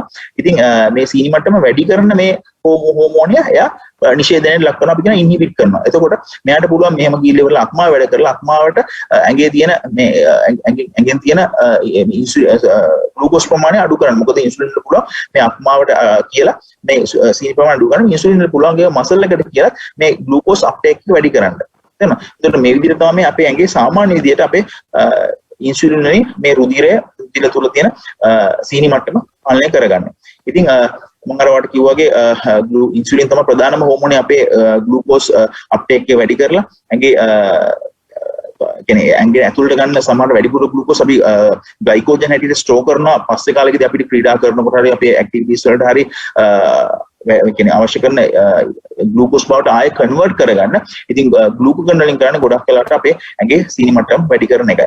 ඉතින් ඕගොල්ලෝ මයින් හයි ඇයි සමහර අවස්ථාවලදී අපි ස්ට්‍රෙස් වුණාම එහෙම නැත්නම් අපි කලබල වුණාම සමහරවිට අපිට කියනවා අපේ ඇඟේ ඉන්සුලින් වැඩිනවා. උදාහරණයකට අපි ඔපරේෂන් එකක් කරාට පස්සේ එහෙම නැත්නම් එක්සෑම් එකක් ලං කරලා මොන හරි දේවල් අපිට ඇඟේ ස්ට්‍රෙස් එක ආපුවම ගොඩක් වෙලාවට අපි කියනවා flight and fright response කියලා. එතන fight and flight response එකේදී අපේ ඇඟේ adrenaline වැඩි වෙනවා. මේ adrenaline වැඩි වුණාම අපේ ඇඟේ ephedrine මේ කියන හෝමෝන්ස් එක්ක එකතු වෙලා ඇඟේ ග්ලූකෝගන් වැඩි වීම නිසා ඇඟේ liver එකේ ස්ටෝර් කරලා තියෙන ග්ලයිකෝජන් වලින් ග්ලූකෝස් එළියට දානවා. මේක අපි කියනවා ග්ලූකෝස් නැවත නිෂ්පාදනය කිරීමක් සිද්ධ කරනවා කියලා. ඒ වගේම ඒගොල්ලෝ අපේ ඇඟේ තියෙන අර අග්න්‍යාශයේ තියෙන බීටා සෙල්ස් ඉන්හිබිට් කරලා ඒගොල්ලෝ නවත්තලා ඇඟේ ඉන්සුලින් ප්‍රමාණයත් අඩු කරනවා. ඉතින් ස්ට්‍රෙස් වෙන නිතර ස්ට්‍රෙස් වෙන අය අපි කියනවා හැම වෙලේම කල්පනාවෙන් නම් ඉන්නේ එහෙම නැත්නම් හැම වෙලේම ස්ට්‍රෙස් එකේ ඉන්නේ සමහර ප්‍රොජෙක්ට්ස් වලට. ඉතින් ඒ ස්ට්‍රෙස් එකත් ගොඩක් වෙලාවට අපේ ඇඟේ බලපාන්න පුළුවන්. ඇඟේ බ්ලඩ් ග්ලූකෝස් ලෙවල්ස් අධික මට්ටමක විතර තියාගන්න. නමුත් ස්ට්‍රෙස් එක වැඩි වුණාම එහෙම නැත්නම් අපි එක්සර්සයිස් කරන අවස්ථාවේ මේ ඉන්සුලින් අඩු කරලා ග්ලූකෝස් වැඩි කරන එක අපිට අවශ්‍යයි. එහෙම නැත්නම් අපිට අවශ්‍ය කරන ශක්තිය ලබා ගන්න බැහැ. නමුත් මේක දිගින් දිගටම සිද්ධ වුණොත් මේ බැලන්ස් එක නැතුව කියලා ඇඟේ සුගර් මට්ටම වැඩි වෙලා දියවැඩියා තත්ත්වයක් පවා ඇති වෙන්න පුළුවන්. ඉතින් අපි ඩයට් එක ගැන කතා කරොත් ගොඩාක් වෙලාවට white bread එහෙම නැත්නම් අපි කියන ගොඩාක්ම අපි ගොඩාක් කියන්නේ අර්ථාපල් වගේ දේවල් ගොඩාක් ආහාරයට ගැනීම. එහෙම නැත්නම් වට්ටක් එහෙම නැත්නම් කැරට් වගේ දේවල්. මේ වගේ දේවල් විතර ගොඩාක් වෙලා බීට්‍රූට් වගේ දේවල් ගොඩාක් වෙලාට සීනි ග්ලයිසෙමික් ඉන්ඩෙක්ස් එක ගොඩක් වැඩි. අපි කියනවා මේ පොටේටෝ චිප්ස් වගේ දේවල් දියවැඩියා රෝගීන්ට ග්‍රෙනේඩ්ස් වගේ කියලා කියන්නේ බෝම්බ වගේ මේ වලින් ඇත්තටම අපේ ඇඟේ පාරටම ඇඟේ සුගර් ලෙවල්ස් ගොඩාක් වෙලාට වැඩි කරනවා. ඒ වගේම මේ රිෆයින්ඩ් සුගර්ස් ඒ වගේම සැචුරේටඩ් ෆැට්ස් අපි කියනවා බටර් මාගරීන් වගේ දේවල් වලින් ගොඩාක් වෙලාවට අපේ ඇඟේ සීනි ප්‍රමාණය ගොඩාක් වැඩි කරනවා. ඒවා ඇත්තටම හොඳ නැහැ සීනි තියෙන පුද්ගලයෙක් ආහාරයට ගන්න. ඒ වගේම මම අර කලින් කිව්වා වගේ ස්ට්‍රෙස් එක, ඇන්සයිටි, කලබල වෙන එක, ඒ වගේම හැම වෙලේම කියන්නේ කරදරෙන් නම් කනසල්ලෙන් නම් ඉන්නේ ඒගොල්ලන්ගේ ඇඟේ මේ කෝටිසෝල් කියන හෝමෝන එහෙම නැත්නම් එෆෙන්ඩ්‍රින් ඇඩ්‍රිනලින් වගේ හෝමෝන්ස් නිසා ඇඟේ ෂුගර් වල තියෙන බැලන්ස් එක නැති කරලා ඒගොල්ලන් ඇඟේ සීනි ප්‍රමාණය ගොඩාක් වැඩි කරනවා කියලා ගන්න තියෙනවා. ඉතින් අපි තවදුරටත් හොයාගෙන තියෙනවා මේ ඔබිසිටි නිසා එයාගේම තරබාරු වීම තුළ අපේ ඇඟේ හෝමෝන් එකක් තියෙනවා ලෙප්ටින් කියලා. මේ ලෙප්ටින් නිසා ගොඩක් වෙලාවට අපේ ඇඟේ තියෙන ඉන්සුලින් වලට තියෙන සෙන්සිටිවිටි එක අඩු කරනවා. ස්ට්‍රෙස් කියන්නේ ඉන්සුලින් වල තියෙන සෙන්සිටිවිටි අඩු වීම තුළ ඉන්සුලින් මේ ඇඩිපෝස් ටිෂුස් වල කියන්නේ ෆැට් ටිෂුස් වල එහෙම නැත්නම් අක්මාවේ හරි අපේ මසල්ස් වල හරි වැඩ කරන්නේ නැති වීම තුළ මේ ඉන්සුලින් වලට තියෙන කාර්ය කරන්න බැරි වෙලා නිතර හැම වෙලේම ඇඟේ ෂුගර් ලෙවල්ස් වැඩි කිරීමේ අවදානමක් තියෙනවා. ඉතින් ඒ නිසා හැම වෙලේම අපේ ලෙවල් ගොඩාක් සීනි තිබීම නිසා මේක අපේ ගිල්ල ඇස් වල තැම්පත් වෙනවා, වග්බඩු තැම්පත් වෙනවා, හදවතේ තැම්පත් වෙනවා, ඒ වගේම අපේ ස්නායු වල තැම්පත් වෙනවා. ඒක මුළු ඇඟම ඇත්තටම සීනි තටාකයක නිකන් පීන වගේ තමයි ඉන්නේ. ඉතින් මේ වගේ වෙලාවට ගොඩක් වෙලාවට සීනි වලින් වෙන හානිය දීර්ඝකාලීනව ගොඩාක් වැඩි වෙනවා. ඉතින් මෙතන තවත් වෙන මේ සෙඩෙන්ටරි ලයිෆ්ස්ටයිල් කියන එක මේක ගොඩාක්ම අපි දන්නවා ඇත්තටම මේ modern era එකේ ඉන්න ගොඩක් කන්ටිට ලැප්ටොප්ස් වල තියාගෙන ෆෝන්ස් වල තියාගෙන work from home කරන අය එහෙම නැත්නම් ගොඩක් වෙලාට මේ office based jobs කරන අය ගොඩක් වෙලාට sedentary activities ගොඩක් වැඩි. මේගොල්ලෝ උදේ 8ට වාඩි වුණාම සමහරවිට හවස 4 5 6 වෙනකම් එක දිගට ෆෝන් එකක් ඉස්සරහ ලැප්ටොප් එකක් ඉස්සරහ එහෙම නැත්නම් ලියන ජොබ් එකක් මොකක් කරන අයට ගොඩක් වෙලාට මේක වැඩි. ඒ වගේම අපි සමහරවිට ගාමන්ට් ප්‍රැක්ටිස් වල ඉන්න සමහර අයට ගොඩක් වෙලාට තියෙන sedentary activities ගොඩක් වෙලාට වැඩි. ඒ නිසා නමුත් මේගොල්ලන්ට අපි ඇඩ්වයිස් කරන අඩුම තරම දවසට විනාඩි 40ක්වත් workout කරන්න එහෙම නැත්නම් aerobics කරන්න moderate intensity workout කරන්න කියලා. ඒ lifestyle එකේ ගොඩක් වෙලාට stress එකක් වැඩි. ඉතින් මේ lifestyle එක නිසා තමයි ගොඩක් වෙලාට අපි හැම වෙලේම කියන උත්සාහ කරන අපිට වෙලාව නැහැ. සමහරවිට අපිට ඒ කියන්නේ motivation එක අඩුයි ගොඩක් වෙලාට කියන්නේ මේ වගේ දෙයකට ක්‍රියාකාරකම් වලට යොමු වෙන. ඉතින් ඇත්තටම අපේ ඇඟ ගොඩක් වෙලාට කැමති නැහැ workout කරන්න. අපේ ඇඟ ගොඩක් වෙලාට කැමති නැහැ ක්‍රියාකාරී වෙන්න. ගොඩක් වෙලාවට අපි දැකලා තියෙනවා සමහරවිට අපි පොඩි කාලේ නම් අපි කියන අවුරුදු 7 8 9 10 එහෙම නැත්නම් අවුරුදු 15 20 වගේ ඒ කාලේ තුර අපි සමහරවිට අපි දෙයක් බිම දැක්කොත් අපි ඉක්මනට අකුල ගන්නවා. අවුල ඩස්බින් එකට දානකොට අවුරුදු 20 25 වුණාට බිම දෙයක් වැටලා තිබුණොත් අපි පයින් ගහලා ඒකට විසික් කරලා නැවත සමහරවිට අපිට හොඳ නමලා අපි ඒක අහුල ගන්නවත් අපි ඇක්ටිව් නැහැ. ඒ වගේ දේවල් හොඳ චර්යා නෙමෙයි. ඒ නිසා උලන්තන උත්සාහ කරන්න ඕන ෆිසිකලි ඇක්ටිව් වෙන්න aerobics හරි එහෙම නැත්නම් moderate intensity මම අර කියපු ලිස්ට් එක කරලා ඒකම cigarette smoking මම අර උඩට කිව්වා වගේ සාමාන්‍යයෙන් දියවැඩියාව ඇති වෙන විතර ප්‍රබල හේතු සාධකයක් වෙනවා. ඒ වගේම ඇතිවීම විතරක් නෙමෙයි ඒගොල්ලන්ට තියෙන cardiovascular complications අපි කියනවා heart attacks දෙන්න chance එක මේ දියවැඩියාව තියෙන රෝගීන්ට සාමාන්‍යයෙන් ගොඩාක් අධිකයි ඒගොල්ලෝ ස්මෝක් කරනවා නම්. ඒ වගේම ethnicities ඒ වගේම African ඒ වගේම Asian American Indians මේ වගේ අයට ගොඩාක් වෙලාට ලොකු අවදානමක් තියෙනවා මේ දියවැඩියාව හැදීම තුළ තව complications වලට යන්න. ඒ වගේම දියවැඩියාව අවුරුදු 45ට කලින් හැදෙන අයටත් ගොඩාක් වෙලාවට දීර්ඝකාලීනව complications එන්න සහ heart attacks දෙන්න අවුරුදු 50 55 කාලෙ තුරු අංශභාගය දෙන්න මේ වගේ අවදානම් සහිත ගොඩාක් දේවල් තියෙනවා වයසත් එක්ක දියවැඩියාව early age එකේ මතු වුණොත්. ඉතින් දියවැඩියාවට ගොඩාක් ලොකු ජානමය පසුබිමකුත් තියෙනවා. අපි දන්නවා අම්මට තාත්තට දියවැඩියාව තිබ්බොත් ඒ වගේම දැඩි අවදානමක් තියෙනවා තමන්ගේ දරුවන්ට දියවැඩියාව වැළඳෙන්න. ඒ වගේම තමන්ගේ නෑදෑයින්ට ඒ වගේට මේ වගේ අසනීප තිබීම තුළ අපි ගොඩක් වෙලාවට අපි ස්ක්‍රීන් කරන අවුරුදු 35 වෙනකොට ගොඩාක් අයව දියවැඩියාවට මූලික රෝග ලක්ෂණ ඇති වෙලාද කියලා බලන්න. ඒ වගේම සමහර වෛරස් රෝග ඇති වෙලා තිබුණොත් ඕගොල්ලන්ගේ ළමා කාලේදී අපි කියන රුබෙල්ලා එහෙම නැත්නම් සයිටෝමෙගලෝ වෛරස් මේ වගේ මම්ස් අපි කියන කමුල්ගාය කියලා මේ වගේ රෝගී තත්ත්ව ඇති වෙලා තිබුණොත් ඒ වලුත් අපි හොයාගන්න තියෙනවා අක්මාවට ඩැමේජ් වෙන්න පුළුවන් කියලා මේ වෛරස් වලින් ඒගොල්ලන්මුත් සමහරවිට වයසට යනත් එක්කම මේ රෝග නිසා කාලෙත් එක්ක ඇඟේ ඉන්සුලින් අඩු වෙලා රෝග කියන්නේ දියවැඩියා රෝගේ වැළඳීමේ අවදානමක් ඇති බව හොයාගන්න තියෙනවා. මම හිතන්නේ ප්‍රශ්න තියෙනවා ඕගොල්ලන්ට යොමු කරන්න පුළුවන්. මම හිතන්නේ මම ටික වෙලාවක් ගත්තා කතා කරා එක දිගටම ගැටලු තියෙනවා නම් මට කතා කරන්න පුළුවන්. එහෙම නැත්නම් chat එකේ මොනවද දාලා තියෙනනම් අහන්න පුළුවන්. මම කරගෙන යන්න. මම හිතන්නේ ඔඩියන්ස් එකේ ප්‍රශ්න තියෙන ඇත්තටම මම කැමති ඇත්තටම කතා කරලා ඔයගලන්ට උත්තර දීලා මේක පැහැදිලි කරලා දෙන්න එහෙම ප්‍රශ්න තියෙනවා. ඔව් වෛද්‍යතුමනි අපිට ප්‍රශ්නයක් තියෙනවා.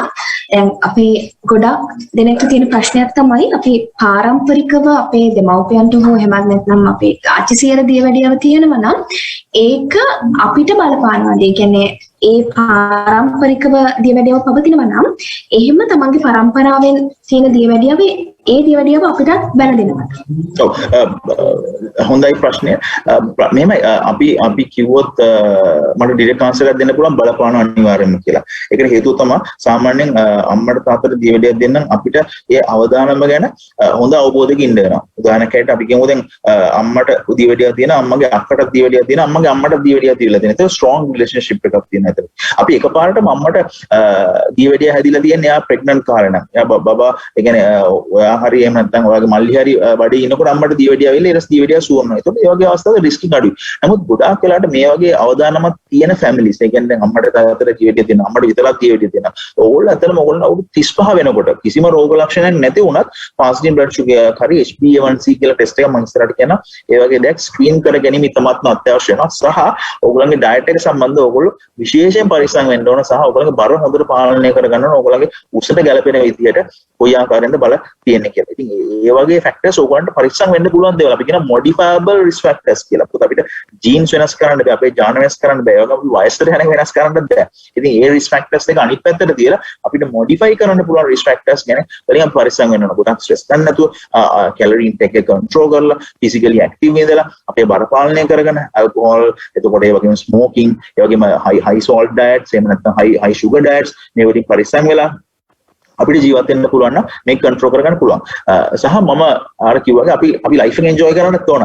අපි සන්තෝෂයෙන් ජීවත් වෙන්නත් ඕන. සමහර චොකලට් කෑල්ලක් කෑවයි කියලා, ඩෝනට් එකක් කෑවයි කියලා, එහෙම නැත්නම් මොකක් හරි සීනි සහිත ආහාරයක් ගත්තයි කියලා අපිට දියවැඩිය වැළඳෙන්නේ නැහැ. නමුත් ඒකෙන් බය වෙන්න එපා. තේරුණා? ඒ නිසා සමහර අපි ආහාර පුරුදු පලාතුරකින් කරන්න පුළුවන් ආහාර දුරු. පොත්තුවක් කන එක හරි පිට්සා එකක් කන්න එක එහෙම නැත්නම් බර්ගර් එකක් කන එක අපිට සාමාන්‍ය මාසෙට එකපාරක් දෙපාරක් කරයි කියලා ෂුගර් වැළඳෙන්නේ නැහැ. ඒ නිසා ඒක එකපාරට මේක තහනම් ආහාරය මේක කන්න එපා කියන කන්සෙප්ට් එකකින් ඉන්න එපා. අපි නිතර ගැනීමයි හොඳ නැත්තේ. සහ අපි එහෙම නිතර අපි කියමු සතියට එකපාරක් දෙපාරක් මේ වගේ දේ ගන්න ඕනවා කියලා ඒ ගන්න ප්‍රමාණය අඩු කරගන්න ඒ වගේ. අපි මොකද කන ප්‍රමාණය අඩු කරගන්න පුළුවන් ඒ වගේ දෙයක්. අපිට හදිසිය අපි කියන කීපතාවක අපි කියන සතියට එකපාරක් දෙපාරක් අවුටින්ග්ස් යනවා සමහරවිට පාටිස් වලට යනවා. එහෙම යනකොට මේ වගේ high risk foods ගන්න ප්‍රමාණය අඩු කරන්න. ගන්න සිද්ධ වෙන්න පුළුවන් සමහරවිට.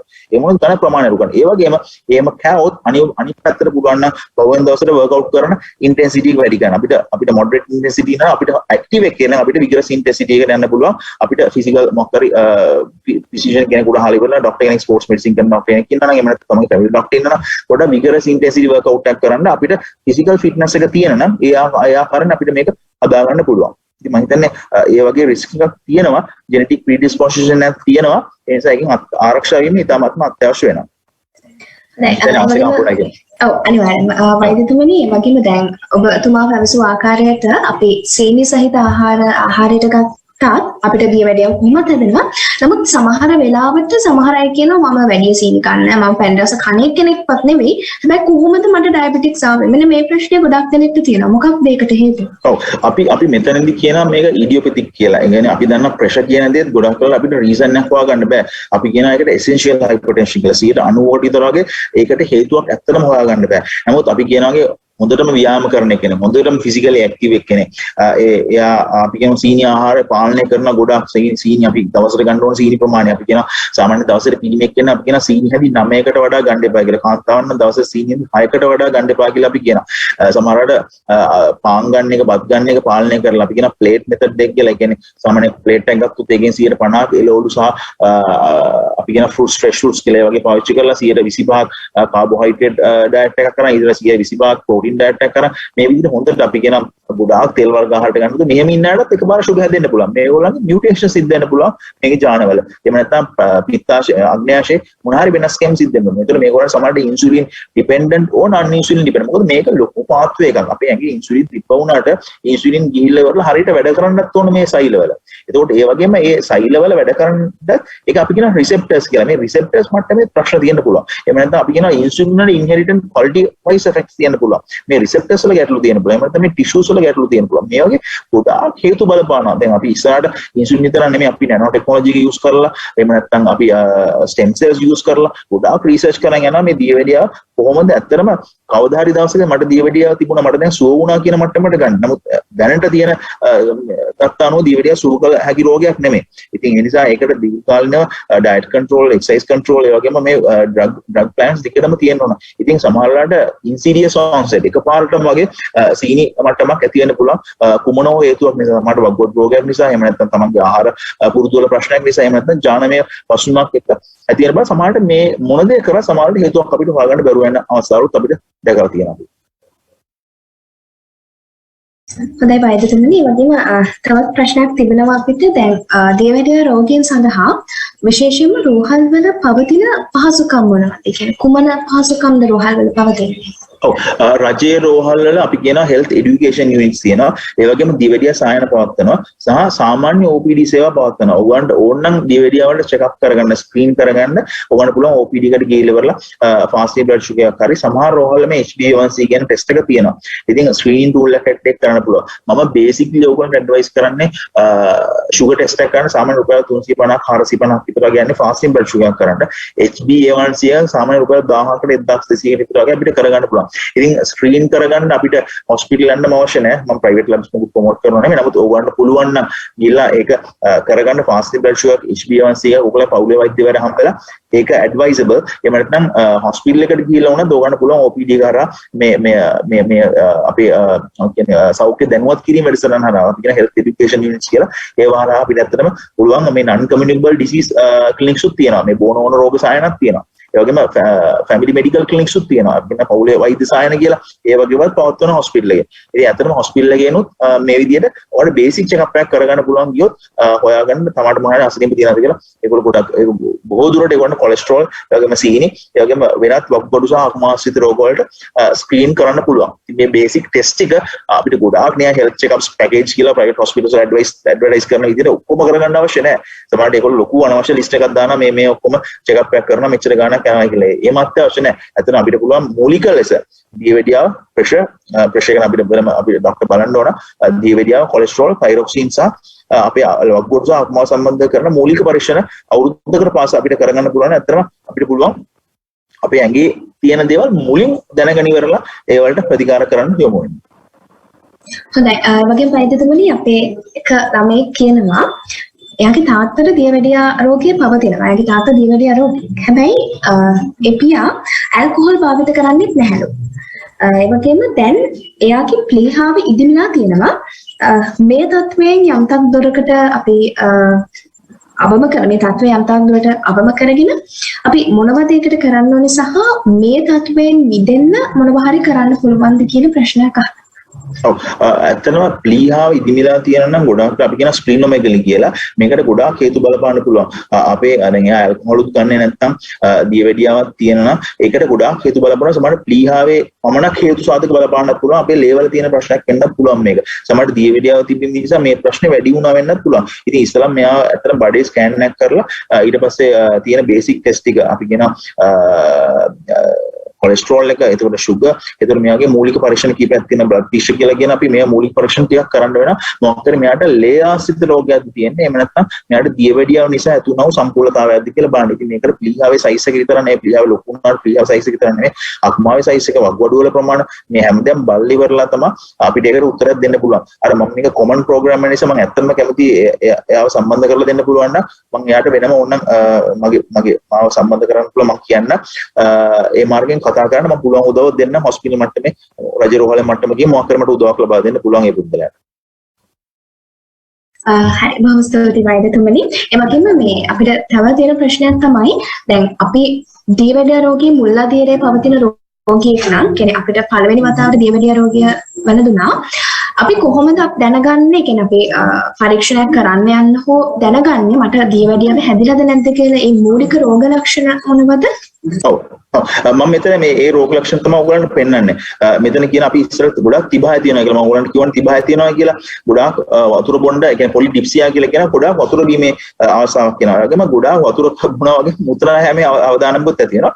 සහ මේගොල්ලන්ගේ බර අඩු වීමකුත් සිද්ධ වෙනවා. ඉතින් මේවා තමයි මූලික අපි කියන මේක ට්‍රයඩ් එක කියලා. මේ ට්‍රයඩ් එක තමයි මූලික වශයෙන්ම ඇති වෙන්නේ ගොඩක් අයට. ඒ වගේම සමහර අයට පෙනීමේ දුර්වලතාවයක්, ඒ වගේම ඇඟේ කොහරි කසන එකක්, එහෙම නැත්නම් අපි කියන එකට කියන්නේ අපේ ප්‍රයිවට් ඒරියාස් වල අපි කියන ගෑනු අංග ප්‍රදේශය, එහෙම නැත්නම් පිරිමි අංග ප්‍රදේශය අපි කියන බැලනයිටිස් කියලා. ඒ වගේම ගොඩාක් වැඩ කරන්න බෑ, මහන්සි, ටයර්ඩ්, අපේ උගුරකට වේලෙනවා, ඒ වගේම ගොඩාක් බඩ ගිනිනවා. ඉතින් මේ වගේ තත්ත්වයන් ඇති වෙන්න පුළුවන්. මම ඒක තමයි බැලනයිටිස් කියලා මෙතන දාලා තියෙන්නේ. මෙතන ශිෂ්නේ ගොඩාක් වෙලාවට ඇති වෙන පොඩි පොඩි තුවාල තත්ත්වයන්, කැසීම් සහ ඉදිවීම සහ පුස් ඇතිවීම වගේ දේවල්. ඒ වගේම ගෑනු ඇඟෙත් ගොඩාක් වෙලාවට මේ වගේ සුද ඇතිවීම, ඒ වගේම කැසීම වගේ පොඩි පොඩි තුවාල හැම ඇතිවීම, ඒ වගේ දේවල් සිද්ධ වෙන්න පුළුවන්. ඒගොල්ලෝ අපේ පෙනීමේ දුර්වලතාවයන් ඇති වෙන්න පුළුවන්. ඉතින් මේවා ඇත්තටම ටිකක් කල් එක්ක ඇති වෙන දේවල්. නමුත් අපිට මූලික අවස්ථාවේ මෙන්න මේ රෝග ලක්ෂණ තමයි අපිට ඇකියුට් අවස්ථාවේදී ඇති වෙන්නේ. කියන්නේ මූලික අවස්ථාව අපිට ගොඩාක් තිබා ගතිය, ඒ වගේම බර අඩු වීම, මේ වගේ දේවල් තමයි මේවා කාලෙත් එක්ක දියවැඩියාව සම්පූර්ණතාව සමග ඇති වෙන දේවල්.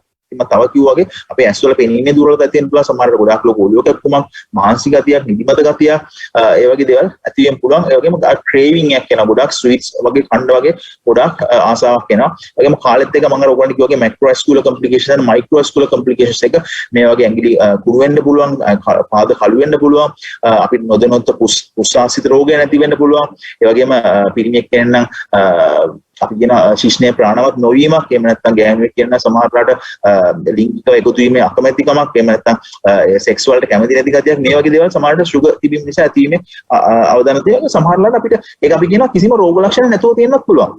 සමහරට කිසිම රෝග ලක්ෂණයක් නැහැ. නමුත් බ්ලඩ් වල සීනි බැලුවම සමහරට 200 300 ගණන් සීනි තියෙන්න පුළුවන්. ඉතින් මේ වගේ අපි රෝග ලක්ෂණ නැතුවත් සමහරට දියවැඩියාව තියෙන්න පුළුවන් නිසා තමයි අපි කියන්නේ අවුරුදු 35 ඉදිරියට අඩුවානේ fasting blood sugar එකකුයි HbA1c කියන පරීක්ෂණය කරගෙන. නමුත් fasting blood sugar එකක් කරා කියලා ඒකෙන් විතරක් අපිට මෙයා සීන් රෝගියෙක් කියලා ලේබල් කරන්න බෑ. ඉතින් අපි මේක ඇත්තටම ඩයට් කන්ට්‍රෝල් කරලා ඊට පස්සේ එක්සර්සයිසස් කරලා ආයෙ පාරක් මේක රිපීට් කරන්න පුළුවන් තව මාසෙකින් විතර. හරිද? ඒතර එහෙම කරාට පස්සෙත් අපිට සුගර් වැඩි නම් HbA1c එක ගොඩක් වෙලාට 6.5ට වඩා වැඩි නම් අපි කියනවා මේක රෝගී තත්ත්වයක් කියලා. ඉතින් මම අර කියපු රෝග ලක්ෂණ ටික තමයි මෙතන මම ආයෙ පාරක් පෙන්නන්නේ. ගොඩාක් ටයර්ඩ් වෙන්න පුළුවන්. හැම වෙලේම ඇනුම් යනවා, නිදිමතයි, ටයර්ඩ් වෙන අවස්ථාවක්. එහෙම නැත්නම් ගොඩාක් මුත්‍රා කරන්න යනවා ටොයිලට් එකට. අපි නොහිතන වතාවක් ගන්න මුත්‍රා පාස් කරන්න යනවා. ඒ කියන්නේ අපේ ඇඟේ ඇඳුම් අපිට ගොඩක් ලොකු වෙලා අපිට ඇඳගන්න බෑ. ඒ වගේම පොඩි පොඩි තුවාල මතුවෙන සමහරලාට හැරවගෙඩි, එහෙම නැත්නම් පළු දැමීම මේ වගේ දේවල් සිද්ධ වෙන්න පුළුවන්. ඒක හැම වෙලේම බඩගිනි ගතිය, sexual problems, ඒ වගේම පෙනීමේ දුර්වලතාවයන්, ඒ වගේම vaginal infections, ගෑනු අංග ආශ්‍රිත ඇති වෙන විස බීජ තත්ත්වයන්, කකුල් වල තියෙන කිරි ගතිය, ඒ වගේම නිතර වතුර දිභා, මේ වගේ දේවල් සිද්ධ වෙන්න පුළුවන්. මම හිතන්නේ මට වෙලාව තියෙනවනම් මට තව චුට්ටක් ඔයගොල්ලන්ට කියන්න පුළුවන්. අපේ කියන්නේ මෙතන මම හිතන්නේ ගෑනු ළමයි ගොඩක් ඉන්නවා ඇති කියලා මම හිතනවා. එයාලට ඇත්තටම කාලෙත් එක්ක කියන ඇමරිකර්ලා ඊට පස්සේ බබා හම්බෙන්න කායනකොට අපි ජෙස්ටේෂනල් ඩයබටිස් මෙලයිටිස් කියලා බබා ඇඟට ආවට පස්සේ දියවැඩිය තත්ත්වය නැති වෙන්න පුළුවන් කියලා ගොඩක් හේතු බලපානවා. අම්මා කාලේ ඇති වෙනා වූ හෝමෝන්ස් නිසා. ඉතින් ඒ වගේ අවස්ථාවලදී ගොඩක් වෙලාවට ඒගොල්ලන්ගේ BMI එක වැඩි වෙලා බබාලගේ බර වැඩි වෙලා, ඒ වගේම බාල සමහරකට කන්ජෙන්ටල් ඇබ්නෝමැලිටිස් කියලා කියන කුස තුල ඉන්න දරුවාගේ පවා විකෘති වීම සහ වෙනස් වීම, ස්නායු වල දුර්වල වීම ඇතිවීමේ අවදානමක් තියෙනවා. ඉතින් ඉපදෙන බබා සමහරවිට මේ වගේ ලොකු බබෙක් වෙන්න පුළුවන්, සමහරවිට ස්නායු දුර්වල බබෙක් වෙන්න පුළුවන්, සමහරට ඉපදෙන ගමන් සීනි අඩු වීමට බලපානවා, හුස්ම ගැනීම අපහසුතාවය නැති වෙන්න පුළුවන්. මේ වගේ ප්‍රශ්න ගොඩාක් මේ බබාලට ඇති වෙන්න පුළුවන්. ඉතින් අපි කියන normal test ටික අපි කරනවා සාමාන්‍ය glucose tolerance test කියලා කරනවා. සීනි බොන්න දීලා අපි check කරලා බලනවා ඇඟේ sugar වැඩි වෙනවද කියලා.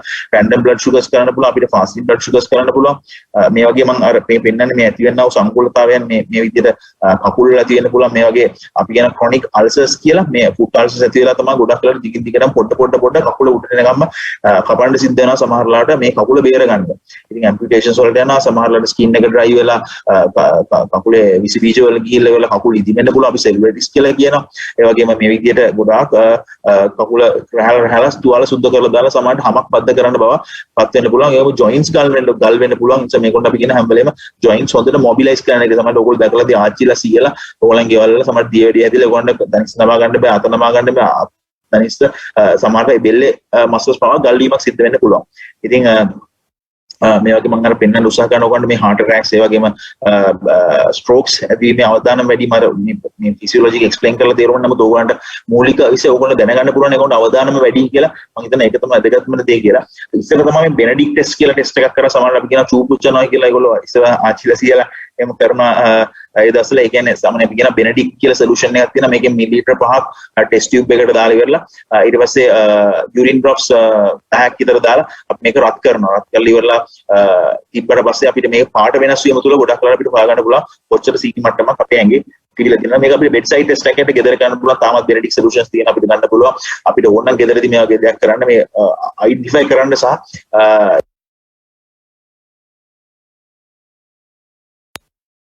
identify කරන්න සහ ඊට පස්සේ අපිට use කරන්න පුළුවන් මේක detection method එකකට use කරන්න පුළුවන්. නමුත් Benedict test එක ගොඩක් කරලා sensitive වෙන්නේ සීනි අපේ රුධිරේ මිලිග්‍රෑම් 180කට වඩා තිබුණොත් විතරයි.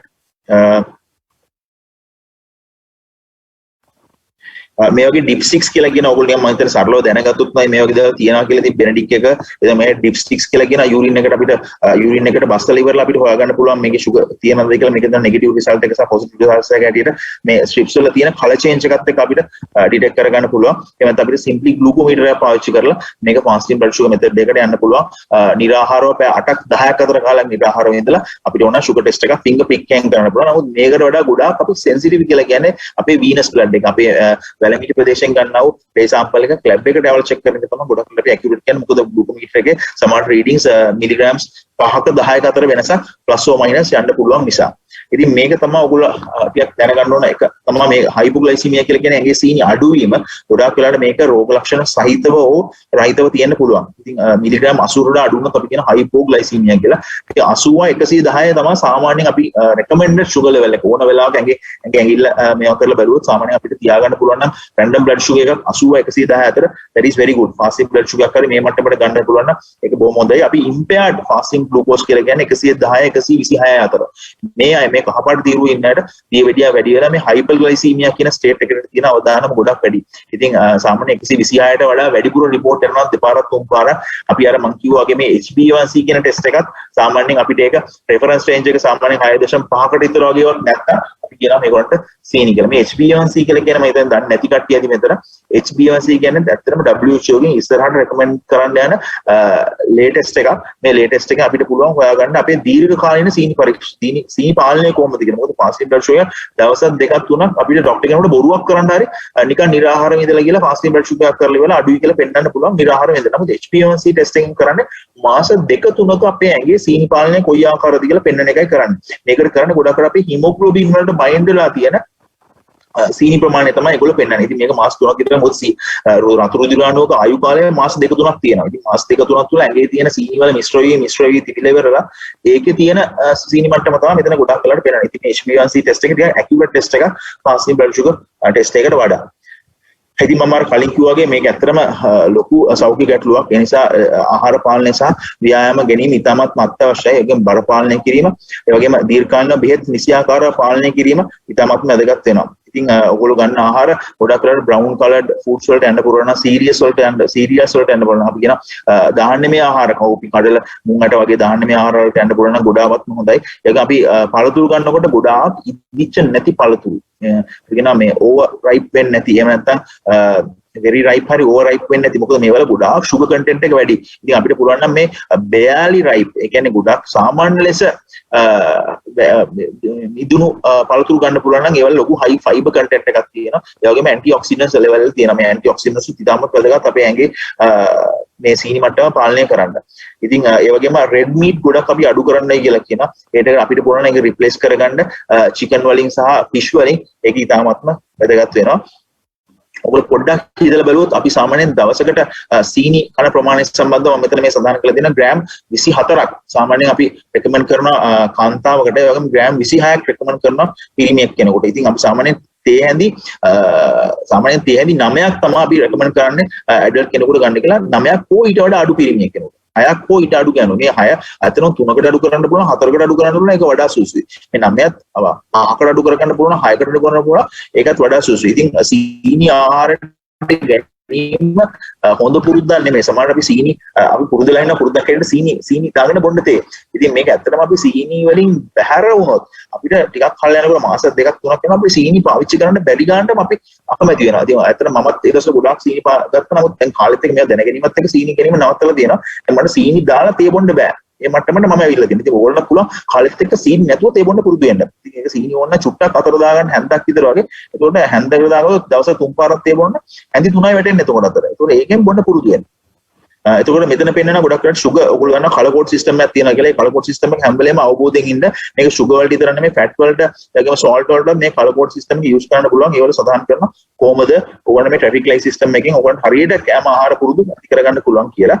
ඉතින් මම මෙතන ආයෙත් කියන්නේ මේ high fiber diet එකක් ගත්තොත්, තන්තු බහුල ආහාර ගත්තොත් ගොඩාක් වෙලාවට අපේ ඇඟේ සීනි එකපාර වැඩි වෙන එක වළකිනවා.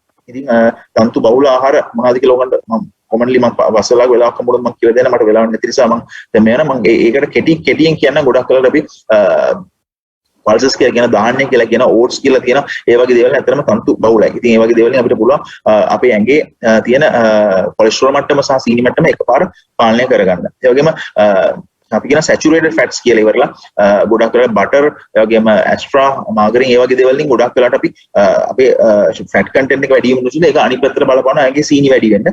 ඒ වගේම අපිට ඒවා replace කරන්න පුළුවන් නම් මෙන්න මේ දේවල්. අපි කියන saturated fat අඩු කරලා mono unsaturated එහෙම නැත්නම් poly unsaturated කියලා. මේ olive oil එහෙම නැත්නම් මේ rapeseed oil එහෙම නැත්නම් sunflower oil මේ වලට change වෙන්න පුළුවන් නම් ගොඩක් වෙලාවට biscuits එහෙම නැත්නම් full cream milks එහෙම නැත්නම් butter cheese වගේ දේවල් අඩු කරලා ඉවරලා මේක ඇත්තටම හොඳ ආහාර පුරුද්දක්. මෙතන මම කියලා තියෙන්නේ අපේ ලුණු ඉන්ටෙක් එක කොහොමද වෙනස් කරන්න ඕනේ කියලා. ඕගොල්ලෝ අතන බලුවොත් කිලෝ එකක ලුණු පැකට් එකක් ගෙනවොත් අපේ පවුලේ 4 දෙනෙක් ඉන්නවා නම් සාමාන්‍යයෙන් ඒක දවස් 41ක් යූස් කරන්න පුළුවන්.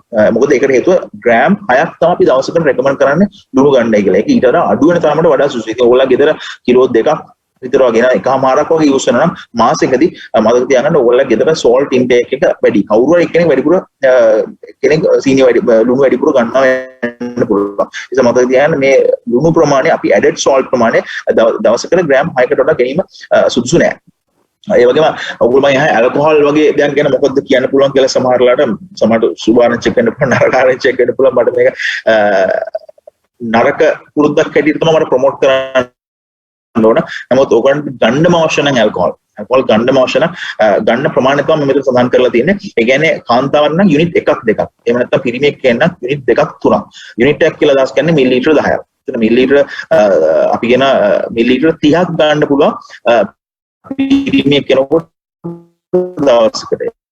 ඒ වගේම මිලිලීටර 20ක් ගන්න පුළුවන් උපරිමයෙන් කාන්තාවට. ඉතින් මේක පුරුද්දක් හැරියෙන්නේ නෙමෙයි. නමුත් ඇල්කොහොල් ගන්න මීට වඩා එක්සීඩ් කරන්න එපා කියන මැසේජ් එක තමයි මට ඔයාලට දෙන්න තියෙන්නේ. ඒ වගේම අපි පුළුවන් තරම් උත්සාහ කරන්න බර පාලනය කරන්න අපේ ඩිසයිරබල් වෙට් එකක් තියෙන ඕනම හයිට් එකක් ඕනම එජ් එකකට අපි රෙකමන්ඩ් කරන ඒක ඔයගොල්ලෝ පවුල වෛද්‍යවරයා හම්බලා ඔයගොල්ලෝ කස්ටමයිස් කරලා තමයි දැනගන්න කොහොමද ඔයගොල්ලෝ ඩිසයිරබල් වෙට් එක කියලා. නමුත් ඒක ඔයගොල්ලෝ උස දන්නා ඔයගොල්ලෝ බර දන්නා ඔයගොල්ලෝගේ BMI එකට ඔයගොල්ලන්ට කැල්කියුලේට් කරලා කරන්න පුළුවන්. ඒ වගේම මොකද තියාගන්න ගොඩාක් ජංක් ෆුඩ්ස් බටර් එතකොට ඔය සුගරි ජෑම්ස් වගේ දේවල් අනවශ්‍ය දේවල් ගොඩාක් අපේ ආහාරයට එකතු කරගත්තොත් බිස්කට්ස් වගේ දේවල් ඒ වලින් ගොඩාක් වෙලාට අපේ ඇඟේ සුගර් වැඩි වෙලා ගොඩාක් වෙලාට අපිට දීර්ඝකාලීනව සීනි ඇතිවීමේ අවදානමක් වැඩි වෙනවා. ඉතින් ඔයගොල්ලෝ රෙකමෙන්ඩඩ් ඩයට් එක තමයි මම ඔයගොල්ලන්ට කලින් කිව්වා ප්ලේට් එකක් ගත්තොත් ප්ලේට් එක භාගයට බෙදලා ඒකෙන් 150ක් අපි ෆෘට්ස් වෙජිටබල්ස් වලට දෙන්න පුළුවන්. ඊට පස්සේ ඉතුරු 125 අපිට යූස් කරන්න පුළුවන් කාබෝහයිඩ්‍රේට් වලට මොන හරි බත් පිරිමියෙක් වෙන අපි කියන ගොඩක් වෙලාට බත් කෝප එකමාරක් දෙකක් ගෑනු කෙනා අපි බත් කෝප අපි කියන පිරිස්කෝප කියලා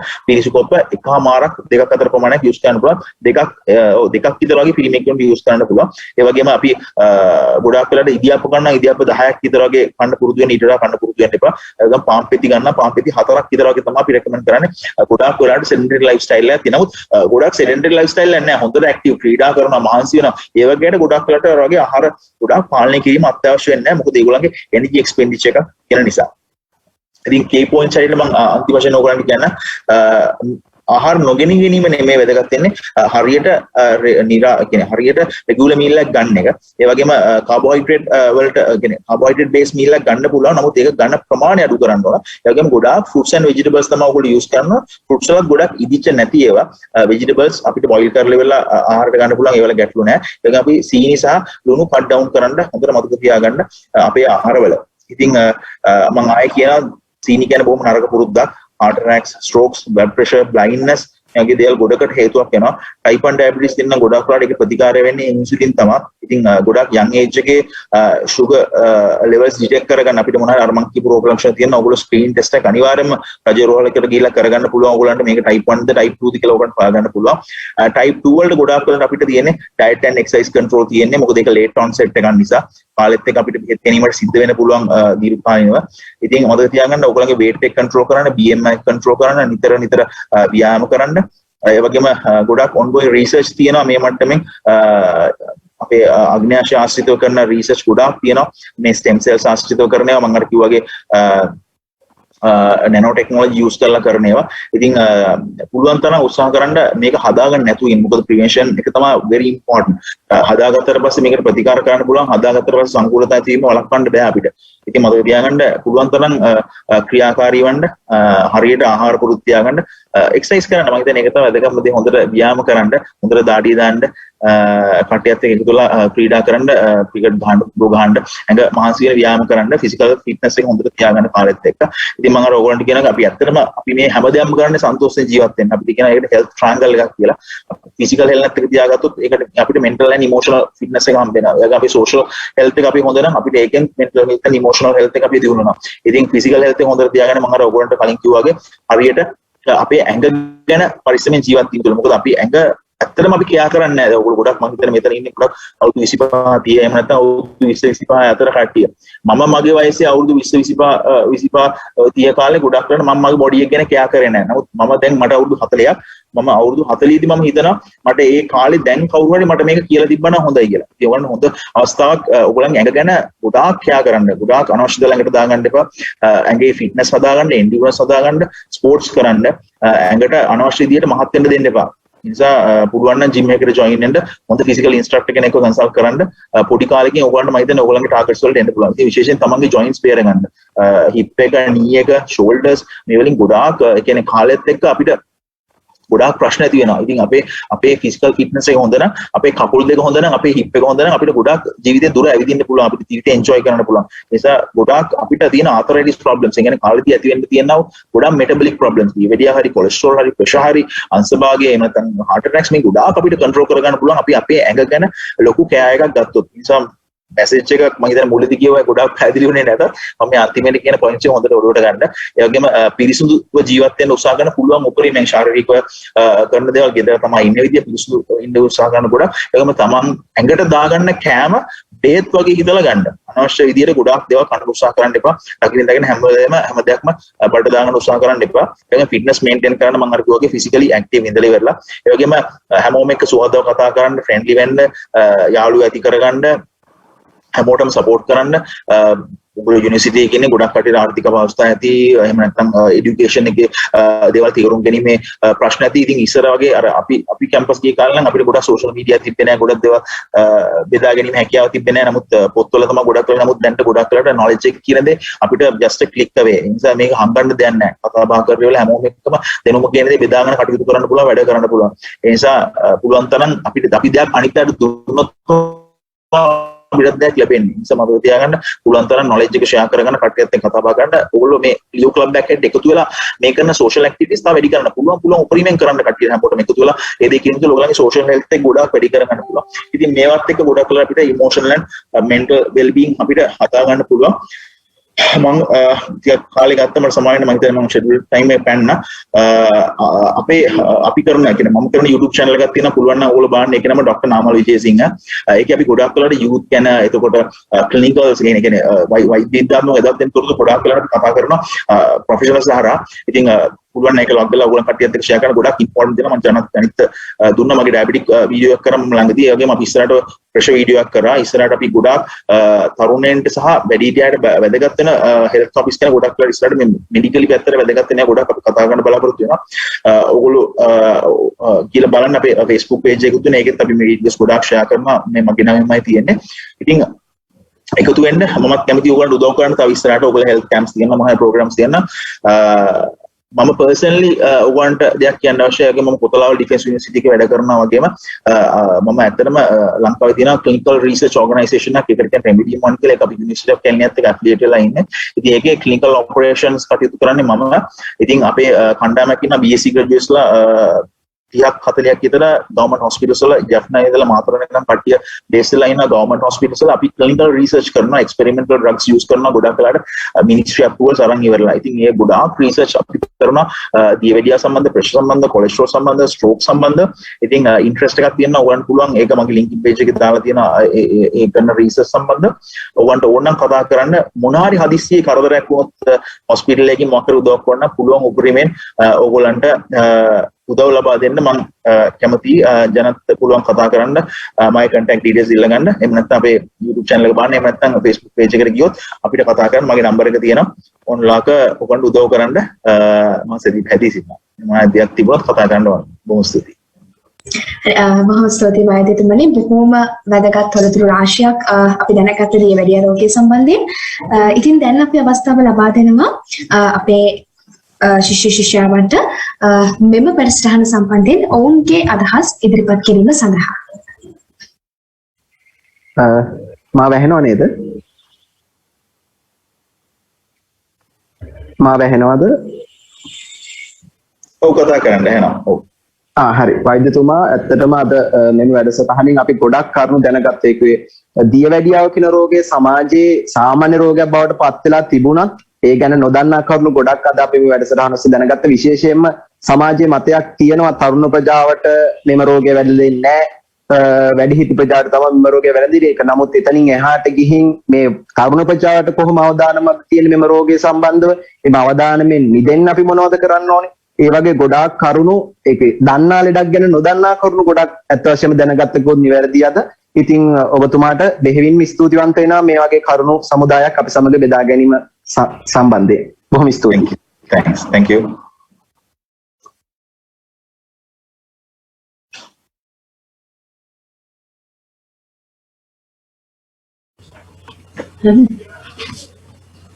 ડોક્ટર okay මට යනවා ડોક્ટર ඇත්තටම දියවැඩියාව කියන රෝගය ගැන විශාල දැනුමක් තිබුණේ නැහැ අද මම හිතන්නේ සමාජයේ ගොඩක් අයට තියෙනවා දියවැඩියාව දැන් ડોක්ටර් මේ දේශනාවෙන් ඇත්තටම දියවැඩියාව කියන්නේ මොකක්ද ඒකේ රෝග ලක්ෂණ මොනවද ඒ තියෙන අතුරු ආබාධ මොනවද කියන විශාල දැනුමක් ලබා ගත්තා ඒ පිළිබඳව වෛද්‍යතුමාට විශේෂ ස්තුතියක් දෙන්නම් හරි thank you thanks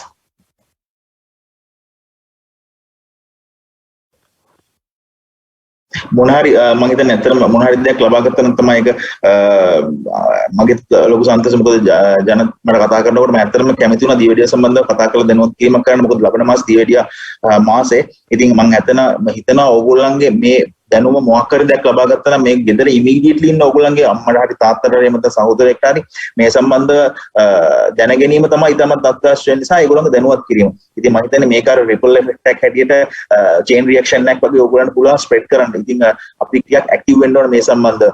මම අර ඕගොල්ලන්ට කිව්වා වගේ අපි ඇත්තටම අපිට ආදරය කරනවා මදි. සමහරවිට අපි අපේ තියෙන වයසත් එක්ක අපි ගොඩක් වෙලාට සමහර දේවල් පස්සේ යනවා. ඉතින් ඒ වෙලාවට අපිට ගොඩක් දේවල් මිස් වෙනවා අපේ ලයිෆ් එකේ. ඉතින් මම හිතන්නේ සෞඛ්‍ය කියන දේ අපි කවදාකවත් කිසිම වෙලාවක ජීවිතේ කම්ප්‍රොමයිස් කරන්න අඩු කරගන්න ඕන දේවල් නෙමෙයි. ඉතින් ගොඩක් වෙලා මම උනත් බේත් ගන්න මගේ ගාවට ආවම ගොඩක් කට්ටිය මෙඩිකල් රෙකෝඩ් එකක්වත් නැහැ ඒගොල්ලෝ ගාවට අවුරුදු 45යි 50යි 60යි සමහරලාට කියන්නේ ડોක්ටර් කෙනෙක් ගාවට ගිහලා ස්ක්‍රීනින් ටෙස්ට් එකක්වත් කරගන්නේ නැහැ. ඉතින් මම අහනවා ඒගොල්ලන්ගේ සමහරලාට ඔයගොල්ලෝ වාහනයක් පාවිච්චි කරනවා නේද? වාහනේ සර්විස් රෙකෝඩ්ස් තියාගන්න නේද? මම කිලෝමීටර් 5000ට ඔයිල් මාරු කරනවා නේද? ඇයි ඇත්තටම තමන්ගේ බොඩි එක ගැන හිතන්නේ නැත්තේ කියලා. ඉතින් ඒකට හේතුව අපි ගොඩක් වෙලාට කියාලස්. වෙන කිසිම දෙයක් නෙමෙයි ඒකට උත්තරේ. ඒ කියන්නේ අපි ඇත්තටම අපි කියන්නේ පරිස්සමෙන් නෙමෙයි අපි කියන ජීවත් වෙන්නේ. ඉතින් අපි ඇත්තටම පුරුණ අවුරුදු 35 ඉඳලා අපිට පුරුණ ස්ක්‍රීනින් රෙකෝඩ්ස් එක අපි ගාව තියාගන්න. එක්සර්සයිස් පොතක් කරන් ඉවරලා අඩු ගානේ ෆාස්ටිං බ්ලඩ් ෂුගර් කොලෙස්ටරෝල් එක කරලා ડોක්ටර් කෙනෙක් ගාවට ගිහලා BMI එක චෙක් කරලා ප්‍රෙෂර් එක චෙක් කරලා අපිටම පුළුවන් අපේ රෙකෝඩ්ස් එක මේන්ටේන් කරන්න. ඉතින් මේකේ මොකක් කර ඇබ්නෝමැලිටි එකක් එනවා නම් අපිට ඒක ඩිටෙක්ට් වෙනවා ඒතර පොඩ. ඉතින් මේක පුළුවන් නම් මාස 6න් කරන්න පුළුවන් නම් කරන්න. නමුත් අත්‍යවශ්‍ය නැහැ. නමුත් at least once a year මේ වගේ බේසික් ස්ක්‍රීනින් එකක් ඕගොල්ලෝ කරගන්න එක ඉතාමත්ම හොඳයි. ඉතින් ඒක තමයි මම ඇත්තටම ඔයගොල්ලන්ට දෙන්න කැමති බේසික් මැසේජ් එක මේ වෙලාවේ. දෙවෙනි ස්තුතියි වෛද්‍යතුමනි. අපි ගොඩාක් දේවල් මේ දේශනෙන් දැනගත්තා. සාමාන්‍යයෙන් අපි ගොඩක් අවධානය යොමු කරන්නේ නැති පැති පිළිබඳවත් අපි දැනුම්පත් වුණා. දෙවෙනිම ස්තුතියි. ඉතින් දැන් මම ආරාධනා කරනවා රිද්මි සේනාරත්න සොයයට ස්තුති කතාව සිදු කිරීම සඳහා. රිද්මි. ඔබ සන්ධ්‍යාවක් සියලු දෙනාටම මුලින්ම මට මේ අවස්ථාව ලබා දීම ගැන ස්තුතිවන්ත වෙනවා. ඩයබ්ටිස් 4.0 ව්‍යාපෘතියේ පළවෙනි පියවර විදියට මේ දැනුවත් කිරීම වැඩසටහන ක්‍රියාත්මක කිරීමට අපි තීරණය කළේ මේ දිනවල බහුලව ව්‍යාප්ත වෙන දියවැඩියා රෝගය පිළිබඳ නිසි අවබෝධයක් ලබා දීම සඳහා. ගතමෙන්ම අපගේ ආරාධනාව පිළි අරගෙන මේ වැඩසටහනට සම්පත්දායකයා ලෙස පැමිණි ડોક્ટર රාමල් විජේසිංහ මහතාට බෙහෙවින්ම ස්තුතිවන්ත වෙනවා අපිත් එක්ක දැනුම බෙදා ගැනීම පිළිබඳව. ඒ වගේම ලියෝ බහුමණ්ඩල 306 C1 නියෝජනය කරමින් මෙහි පැමිණි සියලුම සමාජිකයන්ට අනිකුත් සියලුම දිස්ත්‍රික්ක නියෝජනය කරමින් සහභාගී වන සියලුම සමාජිකයන්ට බෙහෙවින් ස්තුතිවන්ත වෙනවා. ඒ වගේම තමන්ගේ වටිනා කාලය කැප කරමින් මේ වැඩසටහනට සහභාගී වන සියලුම ලියෝ හා අනිකුත් සමාජිකයන්ට ස්තුතිවන්ත වෙනවා.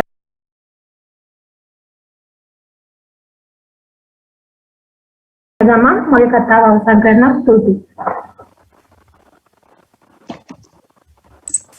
දෙවෙනි ස්තුතියි රිද්මි.